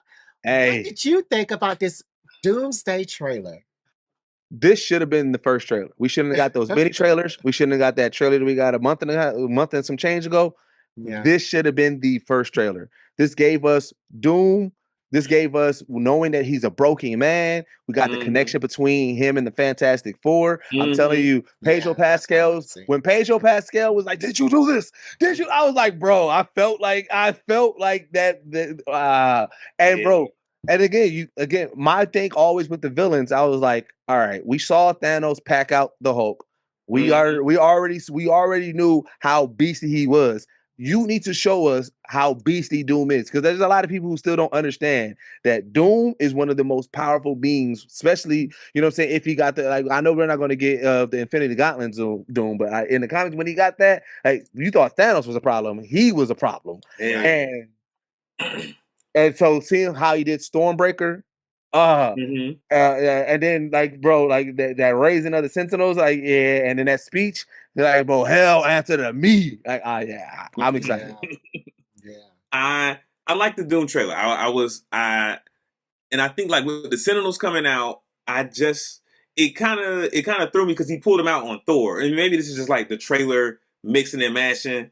But I wanted to see more X-Men in that trailer, and then see the Sentinels, because then it's at least the connection is there for me, because then it's like, oh, he's, the getting rid of mutants things has happened, like that is like prevalent, and now he's pulling out the Sentinels, and this is a threat to more than just I got 2 points. I think you're gonna be upset, because I do believe that that's Toby's New York.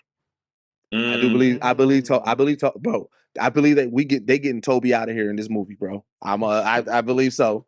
And so here's where the MCU has put themselves in a corner that I've been said that they need to get away from. Because if you think about every Avengers movie, to put fear into everybody, it's always Thor. And because he's a god being, it's that you got to show somebody that can make Thor scared. Like, even in that first trailer, you got Thor talking about, I ain't never seen nothing like this. Like, you know what I'm saying? Like, you know what I'm saying? And I was like, I get it, because that's the easy way to show, like, oh, this person is crazy. Look how he tossed away the god and stuff like that. But again, I do agree with you on that. I rather would have seen him against the X-Men than Thor. But again, it was still a cool scene. But yeah, I get what you're saying. It's only the Sentinels. Like show him up against Thor. I would have rather see Doom up against fucking Doctor Strange. Yeah, now let me see Sorcerer Supreme versus Sorcerer Supreme. The reason why they can't do that, because I do believe that Strange is part of his witches. I believe Scarlet Witch, Strange, and I can't think of who the third witch is, because Doctor Doom gets 3 witches. That's when he mixes power and the technology. He mixes magic and technology. So he has 3 witches. I do believe one of them is Scarlet. I do believe one of them is Strange. I can't think of who the fourth is. I mean, the third is, because I think the biggest thing, and I feel like I'm one of those people. I lean into like these theories and everything. So y'all about to get me geeking out real quick. The conspiracy theories. Yeah.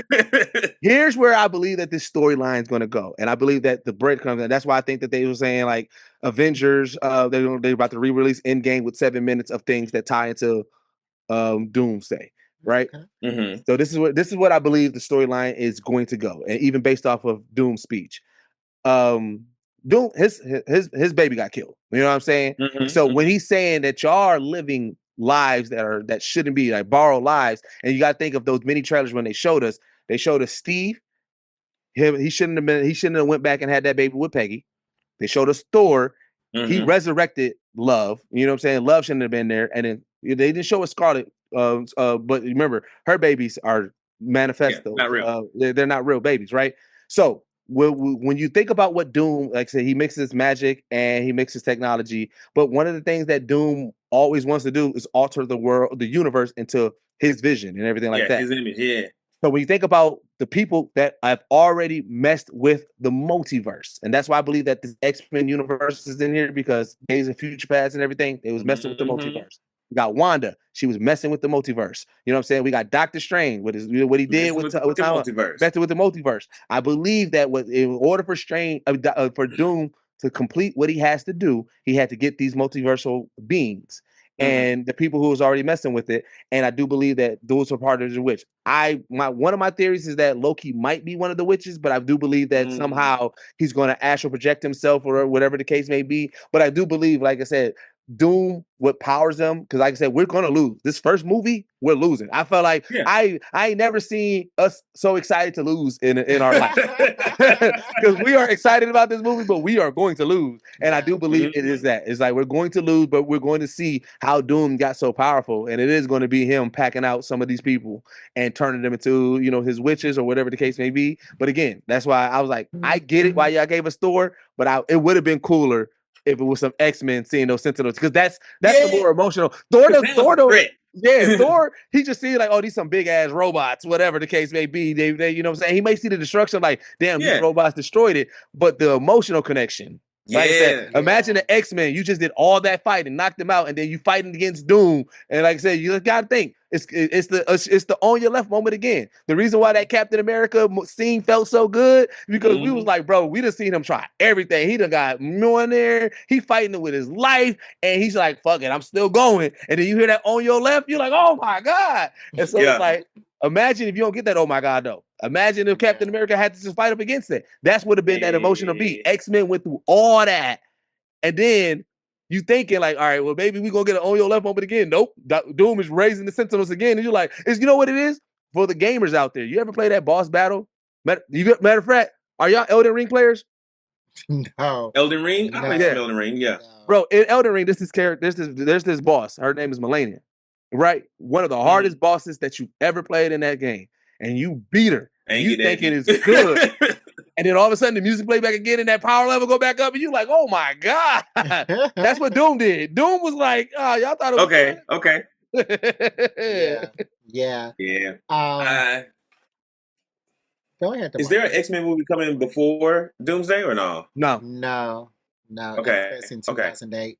Yep. Doom is in. So we're gonna get Doom and Secret Wars before any X-Men property. So I mean, I don't know, because I feel like the Sentinels don't make sense without the X-Men. That's my only thing. Well, we get in the OG X. Fox X-Men is going to be in there. Yeah, it's not in. It's okay. Not okay. Gotcha. Original. Universe. Yeah, we're so that's why I said we're so excited, bro. The Fox universe is, bro. They getting packed out this whole movie. That universe getting wiped out for sure. I believe that we're going to lose a couple of. So here's the thing: we're getting into the mutant saga. We're introducing new characters, but also some characters are going to get recasted, right? Mm-hmm. In comic book world, the best send off, the most respectable send off for any comic book character is a death. I do believe that the some of the characters that we've grown to love in the MCU, some of the actors playing those characters, they're going to get a final death because we got to get into the Secret Wars, which is going to launch whatever the new universe is, which is going to introduce the new people. That's why I think that there's certain names that are not mentioned that people are like, yo, where they're at. I'm like, yo, I feel like people forgot that Doomsday and Secret Wars is a part 1, part 2. because some people we're going to lose in part 1. They're going to bring some juggernauts in part 2. We're going to win, but it's going to launch because Secret Wars is pretty much incursions. Secret Wars is incursions into Battle World, which I do believe the Void is going to play the new Battle World in the MCU. And so if that's the case, that means that all these universes are going to end. Doom brings all these people to the Void for that final battle to choose who's going to win. And then whatever happens in that's what's going to launch the new world where we're going to be in with the new MCU, with the Mutant Saga. And that's why I think that a lot of the people that are either getting announced or a lot of the movies, we won't see them until Secret Wars because that's going to show the future. Yeah. Okay. That makes sense. Okay. So a broader question.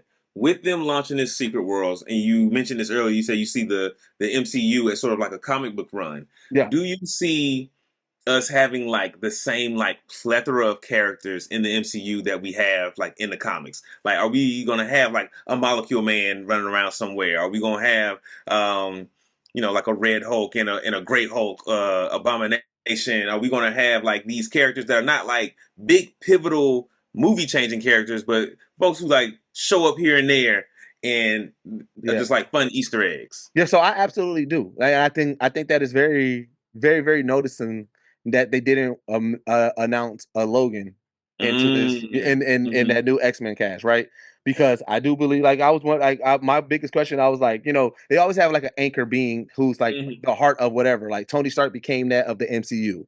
Like, you know what I'm saying? No matter what, he was the heart of the MCU. It does seem like in this X-Men saga, like even when you think about X-Men, you think about the original X-Men, they was leading on Jubilee. Jubilee was the heart of, that original X-Men. In X-Men 97, they've been leaning heavily on Cyclops and Jean Grey's relationship. I do believe in this new mutant saga, X-Men, Jean's going to be the anchor being of, these movies, and we're going to lean in on that. And then we'll get to Logan at some point. But I do believe that the Easter eggs is going to be more so the characters or even name mentions. Like in New World, you might hear Stark Technology, you might see that logo, but we might not know who our Tony Stark is in that universe. You'll hear Hank Pym, you hear Banner, like you'll hear these names, but there's no rush to put them in it because again, the fact that they're calling it the Mutant Saga, they got to really build up these extra mutants. So I feel like the more cameos, like how we was getting like in the MCU and Marvel, I think it's going to be more mutant cameos or Easter eggs. Like you'll hear more about, a Nightcrawler, you'll hear more about a Mystique, or, but you'll see them, or you'll hear those threats, or you'll hear about, like whatever the case may be, we'll get those until we get into the nitty gritty of it. Because I do believe that what we're leading to is based off of what happened in Spider-Man Brand New Day. Like we know that inhibitor collar is going to come back and end up being what's going to be the collar that's going the chip is going to be the collar for the mutants. Like I see that clear as day. So I do believe that, so I do believe that we're going to get into that somehow. But again, we got to start with the two mutants that cause the most destruction that is on their radar. So which is Jean Grey and Namor. They're going to talk about Namor and the destruction that he did, and they're like, and then Jean, she made everybody do, the mannequin challenge. So it's like we got to talk about I mean, Namor did trouble in Wakanda. I think Storm's going to do a lot more trouble if she comes over to America. Oh, absolutely. Yeah. They'll be on Storm's things first, but a lot of things, I agree with DeMarcus. I don't think the Sithos should be Doombots. I think that they should be genocidal robots by the government, trained to program to hunt down somebody because of their DNA. I think that's a great story. But I think sorry, go ahead. I also don't think that Logan needs to be in the next one. I agree. We've had enough of Logan, and I think that if he comes in, that would be a lot. But on that same note, I think that Magneto should be in there somewhere.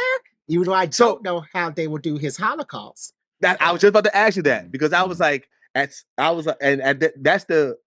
Unfortunately, they painted itself in a crazy corner because that story is such a good story and a pivotal part of his character and important. Important, right? So it's like, unless you want Magneto to forever be old, how do you tell that story? And right now, even my creative brain, I'm like, I can't think of a way how they do it, because like they haven't been like, unless they establish in the comics or somewhere of him passing the mantle on to a new Magneto, which is like somebody related to him, which still that's always hard to do. And I was like, unless they go the clone route, but then like, do you want to clone Magneto? That's like Joseph. Yeah. That's Joseph. Yeah. So it's like it's so hard, because it's like, man, that is such a great part of his story. Like, you know what I'm saying, that makes up his character, but it's like the Holocaust is so long. How do you do that? I mean, that's what Mr. they have a Sitwell lot of. does. It's clones. I think they have a lot of elements in there. Like they got, like you said, they're bringing in Sinister. We already have Scarlet Witch. She can de-age somebody. We got Doom, and we got Doctor Strange. They can also do the same thing. Like there's somebody somewhere that can, like, because I think like Magneto's thing was like he was de-aged in the comics like more than once, and that's why he's still like sort of like a young man, you know. So I think there's plenty of there's plenty there to work with. Yeah, I mean, this whole X-Men movie may be resurrecting Magneto, but I would love to see. Sorry, I would love to see Magneto lead the mutants, though. For us to go from like mutants and we just want to be one with the humans in the world to mutants. We want our own space, and that's what we're fighting for. Like Asteroid M, Genosha, like we want our own shit.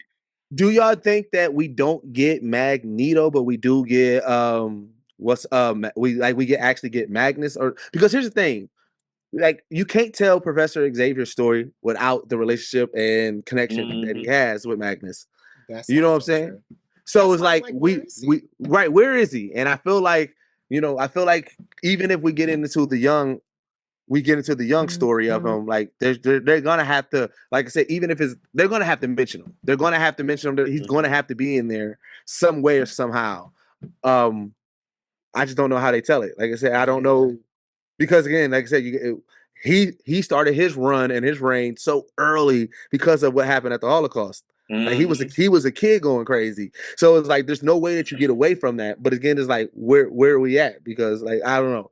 It's like I don't know. Yeah, I can't wait till they drop beats of the actual like what the story is going to be. Yeah, because like I said, even with Mr. Sinister, what throws it off, is that his biggest storyline is trying to get Jean and Cyclops have that baby. Yeah, but that he's dealing with in the storyline, he's dealing with them as grown-ups, right? So then it's like, going back, are we messing with the timeline again? Did he go back in time? It's like maybe I can get them while they was young, because we know we're dealing with a young, Jean and Cyclops. So it's like, but then it's like, all right, we back into time jumping again. Is that what we doing or what? Like, I can't wait till we know what the story beats are. And then the other good thing about Sinister is that he's a backdoor to Apocalypse. Yeah. Yeah. I think the political climate is what's going to keep us from seeing some of that Holocaust story and some of the governmental sentinel things. Which I'm actually concerned about that. Yeah. Say more. So Feige has said that he doesn't want to go too woke with these movies anymore, or in general, he don't want to go woke, right? My thing is, all right, what they're going to probably try to default to is just the fear of mutants, just fear of people with power, not the hatred, but just the fear of people with power. My issue is they already did that with the Sokovia Accords. They already did that with the what they call it, the Superpower Act in Wonder Man. So it's like, y'all already told us fear of people with superpowers. What makes the X-Men story so so raw and so groundbreaking? Yeah. It is that. It is the racism of it. Part of it is and I said, I get it. You want to go too woke, but here's my fix for it is that, and I had to go back and look, because I was like, was there a black family in the X-Men universe that also was like, my kid's a mutant, man? Like, you know what I'm saying? There was many of them. So I was like, if you want to get away from the black and whiteness of it, make sure you just show other races also being fuck the mutants, because then it's not a black and white thing. It pulls us in this world of anti-mutant. I think that they're scared is that we're going to make parallels, like which again, unfortunately, you can't. That's what it is. That's what it is. Like that's what it is. And I don't know if I want to see a X-Men story that doesn't have those elements. Same. You know, and I what I really want to see in this next phase of the Marvel universe is when we do have like these metahumans like Spider-Man, we have like Iron Man who's just like a guy with fucking money, and we have like the X-Men is like some political person, some like, high face person to see the Hulk or see fucking Thor and be like, oh yeah, like this guy's a hero. He's for the people, and then see an X-Men and just be like, fucking freak. Yeah. Fucking Exactly. You disgust me. Yeah. You were born like that? You're like, oh, how did you get your powers? Already like a spider? Cool. How did you get your powers? Oh, you were born like this? Mm-mm. Wow. I'm out. I'm out. Okay, all right. Man. We have got to move on to our 17 questions. Absolutely. These are 17 questions from not only this show, but from other shows that we've had. And these are all quick fire questions. So we want you to just give us the answer. But as always, it's a podcast, so feel free to give us as much information as you want. But we want to get through, excuse me. We want to get through these quick fire questions. Are you ready? There are going to be 17 of them, young deuces. I am ready. All right, bad. I'm not ready. Let me pull them up real quick. All right. All right. Question number 1. What superpower would you have if you could have any superpower? Teleport. Teleportation? Okay. Great. Professor X or Magneto? Magneto. I'm off of Charles. Absolutely. Absolutely. You was villain. Who is your favorite black playable character in a video game? Ooh. Skate. From Streets of Rage. Oh, okay. All right. Aliens come to Earth. What album do you make them watch to love humans? Or what movie do you make them watch to love humans? Oh, a movie for them to watch to love humans? Yeah. E.T. E.T.? E.T. Them kid that kid loved that alien. One kid did, but all the other kids. I know. I was trying to think of one that was more, but it's like it's always that government aspect of it. I'm like, but I'm gonna go E.T. I hear you. This is quick fire. I couldn't think of a better one right now. I know there's a better one where like the alien is more accepted, but I just couldn't think of it at the moment. Yeah. I want to know what album you would make them listen to though. Mm-hmm. So that they would love humans as a hip hop artist. Outcast, AT-Aliens. Oh, Yes, sir. All right. Who is the best dad on TV? Uncle Phil. Okay. That's crazy that the best dad on TV is an uncle. I know, right? he still was a father to most. He of was them. a father. He was Uncle Phil, just the will. What is your favorite anime opening?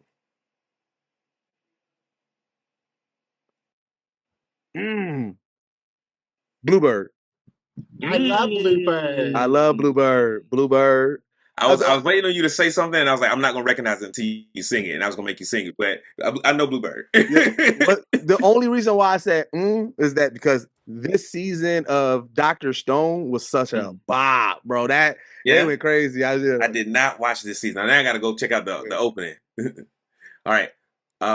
What is the most underrated geek movie?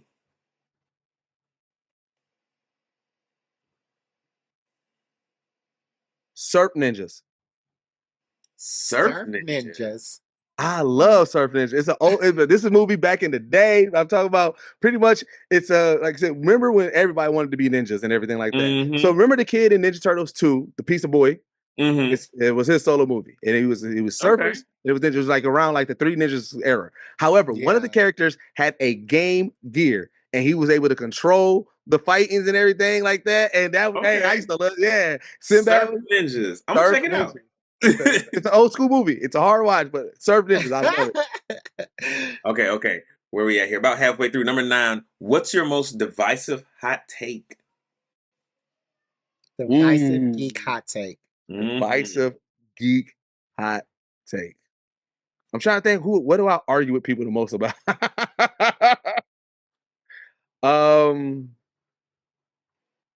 Goblin Slayer is trash. Goblin Slayer Oh, is trash. the anime.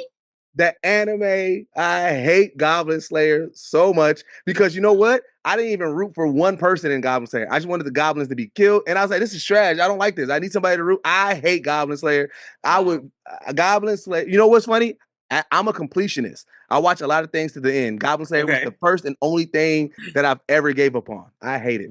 I really like Goblin Slayer. I did too. I can understand how people are like it's not as good as people say it is, because the first episode of Goblin Slayer up here, every other episode like right here. Like, am I thinking about the right anime? Yeah, Goblin Slayer. Not Demon Slayer, Goblin Slayer. Goblin Slayer. This is what I was thinking of. And I hate it. I argue with so many people about it. I do. I argue with so many people about it. People love it. I hate Goblin Slayer.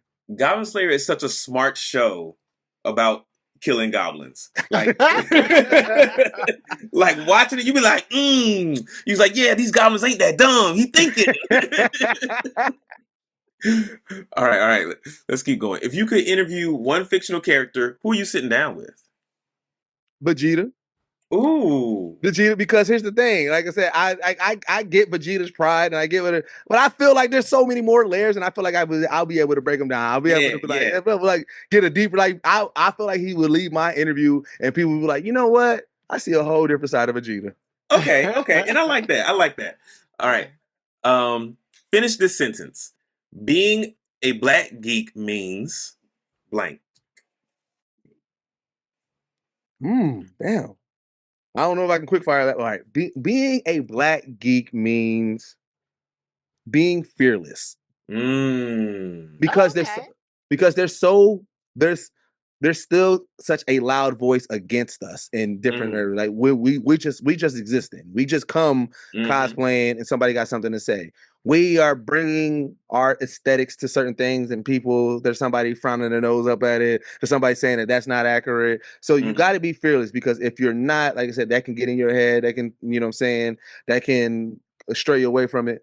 Yeah, being a black geek means being fearless, because you're stepping out. And then also, you also have that other aspect of people even within our own culture who may look at it as being weird, who may still have those old stereotypes to it.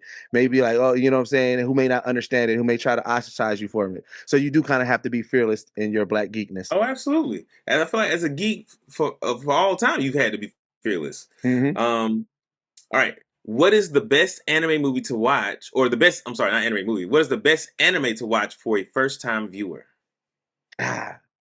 So this is where I'm definitely going to struggle, because I don't believe in starter animes. So Attack on Titan. So let me give y'all. So I'm glad you said that. Let me give you guys a little bit of lore on me. I don't know if you guys know that, know this, but Kev on Stage. You know what I'm saying? You know, everybody knows. Everybody loves his Kev on anime and everything like that. I was the person that put him onto anime. Shut the front door. Yeah, and so it was a collaborative more so with like some of his son and me. Like what it was is that he wanted to connect with his son. He talked about it a lot. His son was putting him on the animes, trying to tell him what stuff like that. And so he did a post, and he was like, "Yo, what anime should I start?" Right, and he made that post out. I've been fortunate enough to be able to connect with Kev, you know what I'm saying, like on a different level. So I hit him up personally, and I said, all right. And so here's what I like to do. I like to make anime recommendations based off of the way that we talk, right? So I told him, I said, all right, so if you like, you know what I'm saying, animes where niggas is catching that, you like stuff where niggas catching them hands, watch X, Y, and Z, blah, blah, blah. You like such and such, watch this, right? So I like recommending animes based off of people's personality. What I know about Kev is that I know that he loves like The Wire. I know he loves The Breaking Bad. I know he loves House of Dragon. I know he loves Game of Thrones. So I recommended Attack on Titan to him. Because my thought process is this. If I'm introducing somebody in anime, I don't want to slow walk them into it. Let me find out what you like, and I'm going to introduce you peak in that category. Right.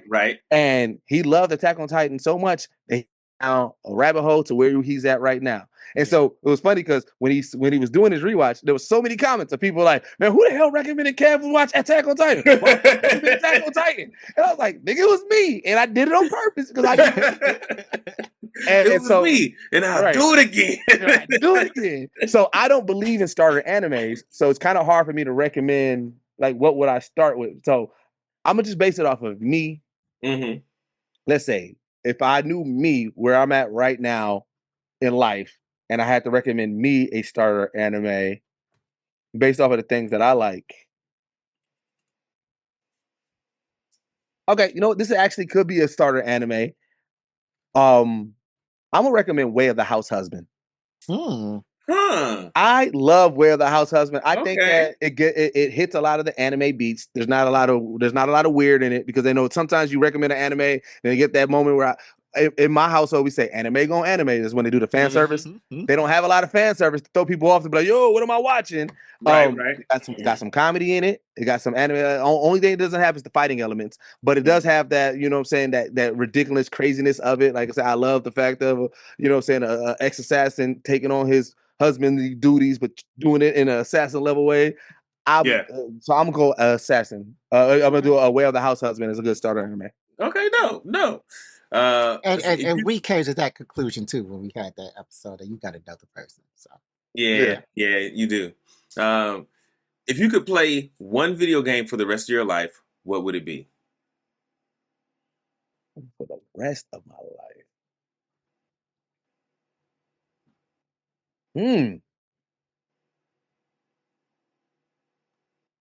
Zombies Ate My Neighbors. Huh. I don't think I played that one. It's a Super Nintendo game. That's what game that, bro. I went. You know what? You ever play a game back in the day that you go on a hunt to try to get it again? I went on a hunt for that one. Yes. That was one of my games. Zombies Ate My Neighbors is such a fun game. And it's literally just exactly what the title is. You two kids and you're trying to save your neighborhood because zombies took over your neighbors. Okay. All right. Let's see. Number 14. Do you feel like you helped create the culture you wanted to see, or do you think the culture was always there and you just gave it a microphone? I just gave it a microphone. Yeah. I bring my aspect to it, whereas like I the way I move and operate is I do whatever change that I want to see within the culture. I try to operate and do that. So to be the example, you know what I'm saying, not be preaching like, oh, y'all should be doing this. Like, no, you know what? Let me just do my part. And hopefully people see the work that I'm doing. And then somebody, you know, people are like, you know what? Yeah, I rather move like that. Right. So like even when I do my interviews and everything like that, I kind of focus on the positivity. I never try to trip anybody up. I never try to look for the gotcha moment. Like I rather my viral moment be something dope. Like, oh man, I didn't know that person voiced that character. Oh, you know what? I didn't know that person was into this type of thing. Like I like those type of moments. But the reason why I say I just gave a mic to it is because, you know, in geek culture, we always have our pocket of people. Right. I've had a lot of conversations with a lot of people that they didn't realize this world was as big as it is. And then you start seeing them speak, you know, very, very broader about it. And I wonder, I'm trying to get them back on the podcast so we can have this full circle moment. Abu Bakr Salim, right? I had him on the podcast. On my podcast, on my interview, I literally introduced him to the term blurred. I said, I literally asked him, I said, do you know what the term blurred is? And bro, it was like a promo for a movie. Like, blurred, what is that? Like he went and I explained to him what it was. I talked about DreamCon, BlurredCon, and everything like that. He's like, no, I never heard of that. And then he's like, yo, I'm a blurred. So to see him in House of the Dragon and everything like that now. And like I DM'd him. I said, bro, we got to run this interview back because a lot has happened since 2022. But it was like, yeah. So it's like having like, again, offering that microphone to it, you know. Rob Morgan, like I said, same thing. This is one of the moments that like really touched me. Same thing. I introduced him to the term blur. He didn't know what it was. And this was at the height of Stranger Things, right? And now, every now and then, if you go to any of his posts, you'll hear him, you'll see the tag, he'll put the hashtag, my blurry self. He never used that term before. And so I was like, I feel like I'm just giving a microphone for people to discover, oh man, this world is way doper, bigger than it was. And I'm giving people an opportunity to speak on things that they never got a chance to speak with. When I interviewed Drummer Boy, this is Drummer Boy. He's a trap producer. You know, people don't know how blurred he is. So it's like he had an opportunity. He even said, he's like, bro, I've never talked about this side on ever in any interview. And I'm like, again, that's me just offering the microphone for people to share a side of themselves, for people to be like, yo, I did not know this person was into it. That's dope. And that's what I love. That's kind of one of the things that when I reach out to guests and everything, I'm looking for, I'm like, I bet you, like if I see any inkling of any nerdum in you, I'm like, ooh, let me get that. Let me get that because you haven't talked about that anywhere. And I was like, I'm going to get that so that way people be like, oh shit, I didn't know such and such was one of us. That's all I want to do. Okay, bet. As an aside, I also DM Salim, Mr. Salim, and he hasn't responded yet. So if you can help me on that, I got you. Because like I said, when I interviewed him, it was during Assassin's Creed Origins, so we just talked about that. And think from that to now, I was like, bro, there's a lot that has happened since then. Yeah, I really want to talk about his Dungeons and Dragons experience. Yeah. Oh my god. Yeah. Okay. Man, he does so Dwight. much. Hey, we down to the last two. We good. All right. Or last three rather. Who is your favorite black superhero? So I'm not going to act like Black Panther has always been mine, but as of right now, T'Challa is definitely it. And it's because of the movies. The movies made me go back and learn more about the history of T'Challa, of, you know what I'm saying, of his father, of the Black Panther mantle and everything like that. And as I went back and did my research and started reading more comics and going back to the history, it made me love him more. Prior to him, so like I said, I just want to throw that out there, it was Storm. I fucking love Storm. I love every iteration of Storm. I love her storyline so much. When she became the Omega level being and they recognized it, oh my god, I'm going Storm. Yep. So you really just walked across the street with that one. I did. All right. Who is your favorite black character who isn't black? And so we're thinking of like black coded characters. I already know. Yeah. Okay, bet. I'm glad. Because usually we got to explain what we mean. Oh, no. You definitely don't. Goliath the Gargoyle. Hell yeah! He is a black man, but he's a serious black man. He's a serious black man. Yo, all of them were black.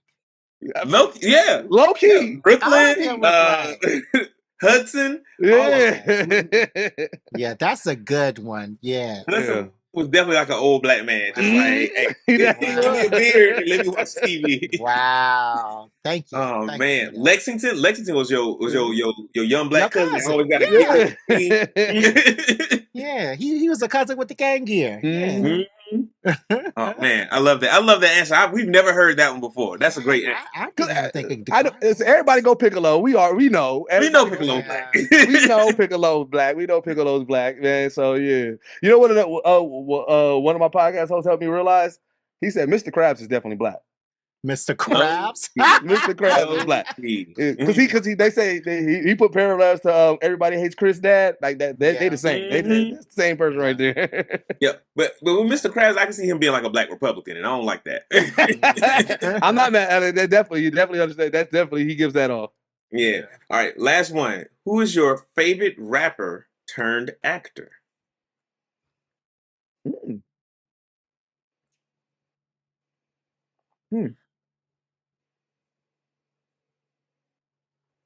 Who is? Oh, that is a good question. Because I mean, I know the obvious answer is Will Smith, but I feel like he's been more actor than rapper for a long time.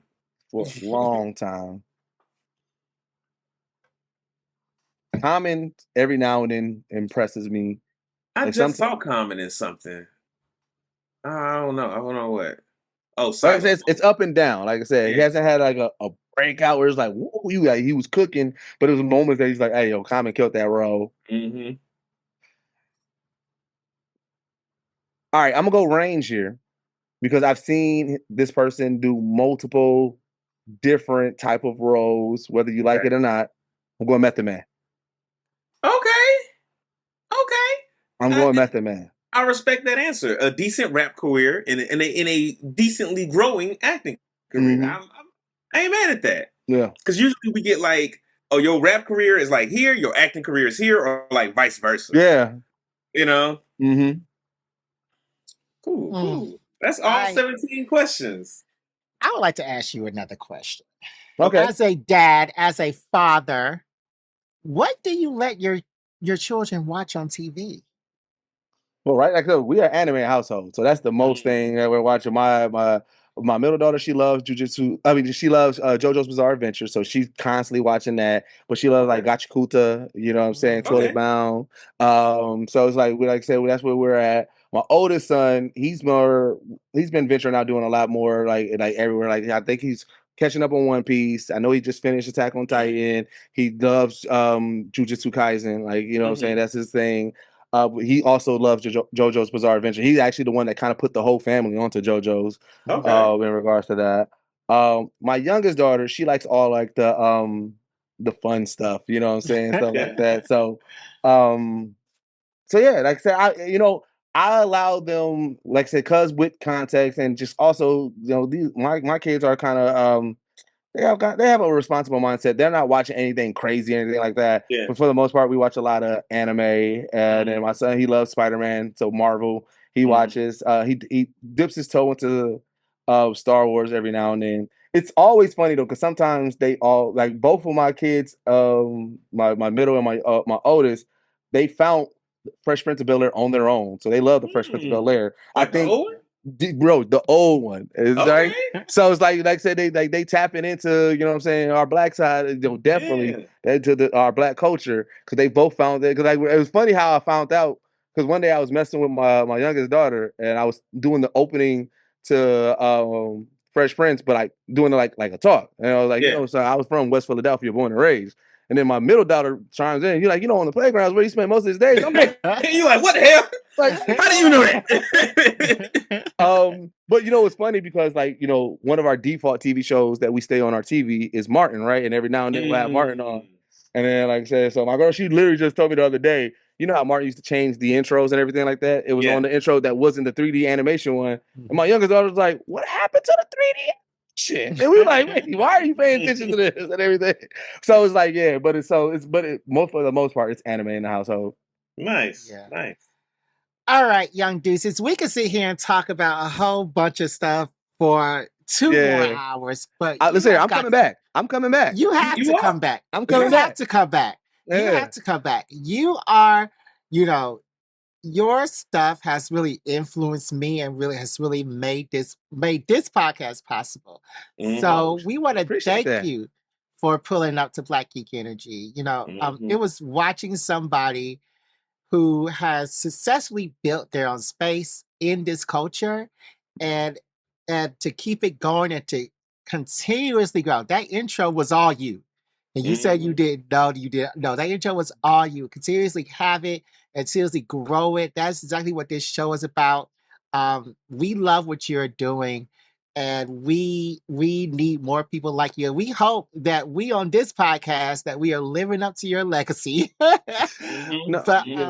appreciate it. No, and that's the thing. Is like I said, I'm one of those people. Like I'm very, very big on advocacy. I'm very big on sharing the knowledge. I don't gatekeep. So at any given time, even if you like say outside of just podcast space, you guys have any questions, concerns, or anything, reach out to me. You guys doing any? You guys going to be at any convention?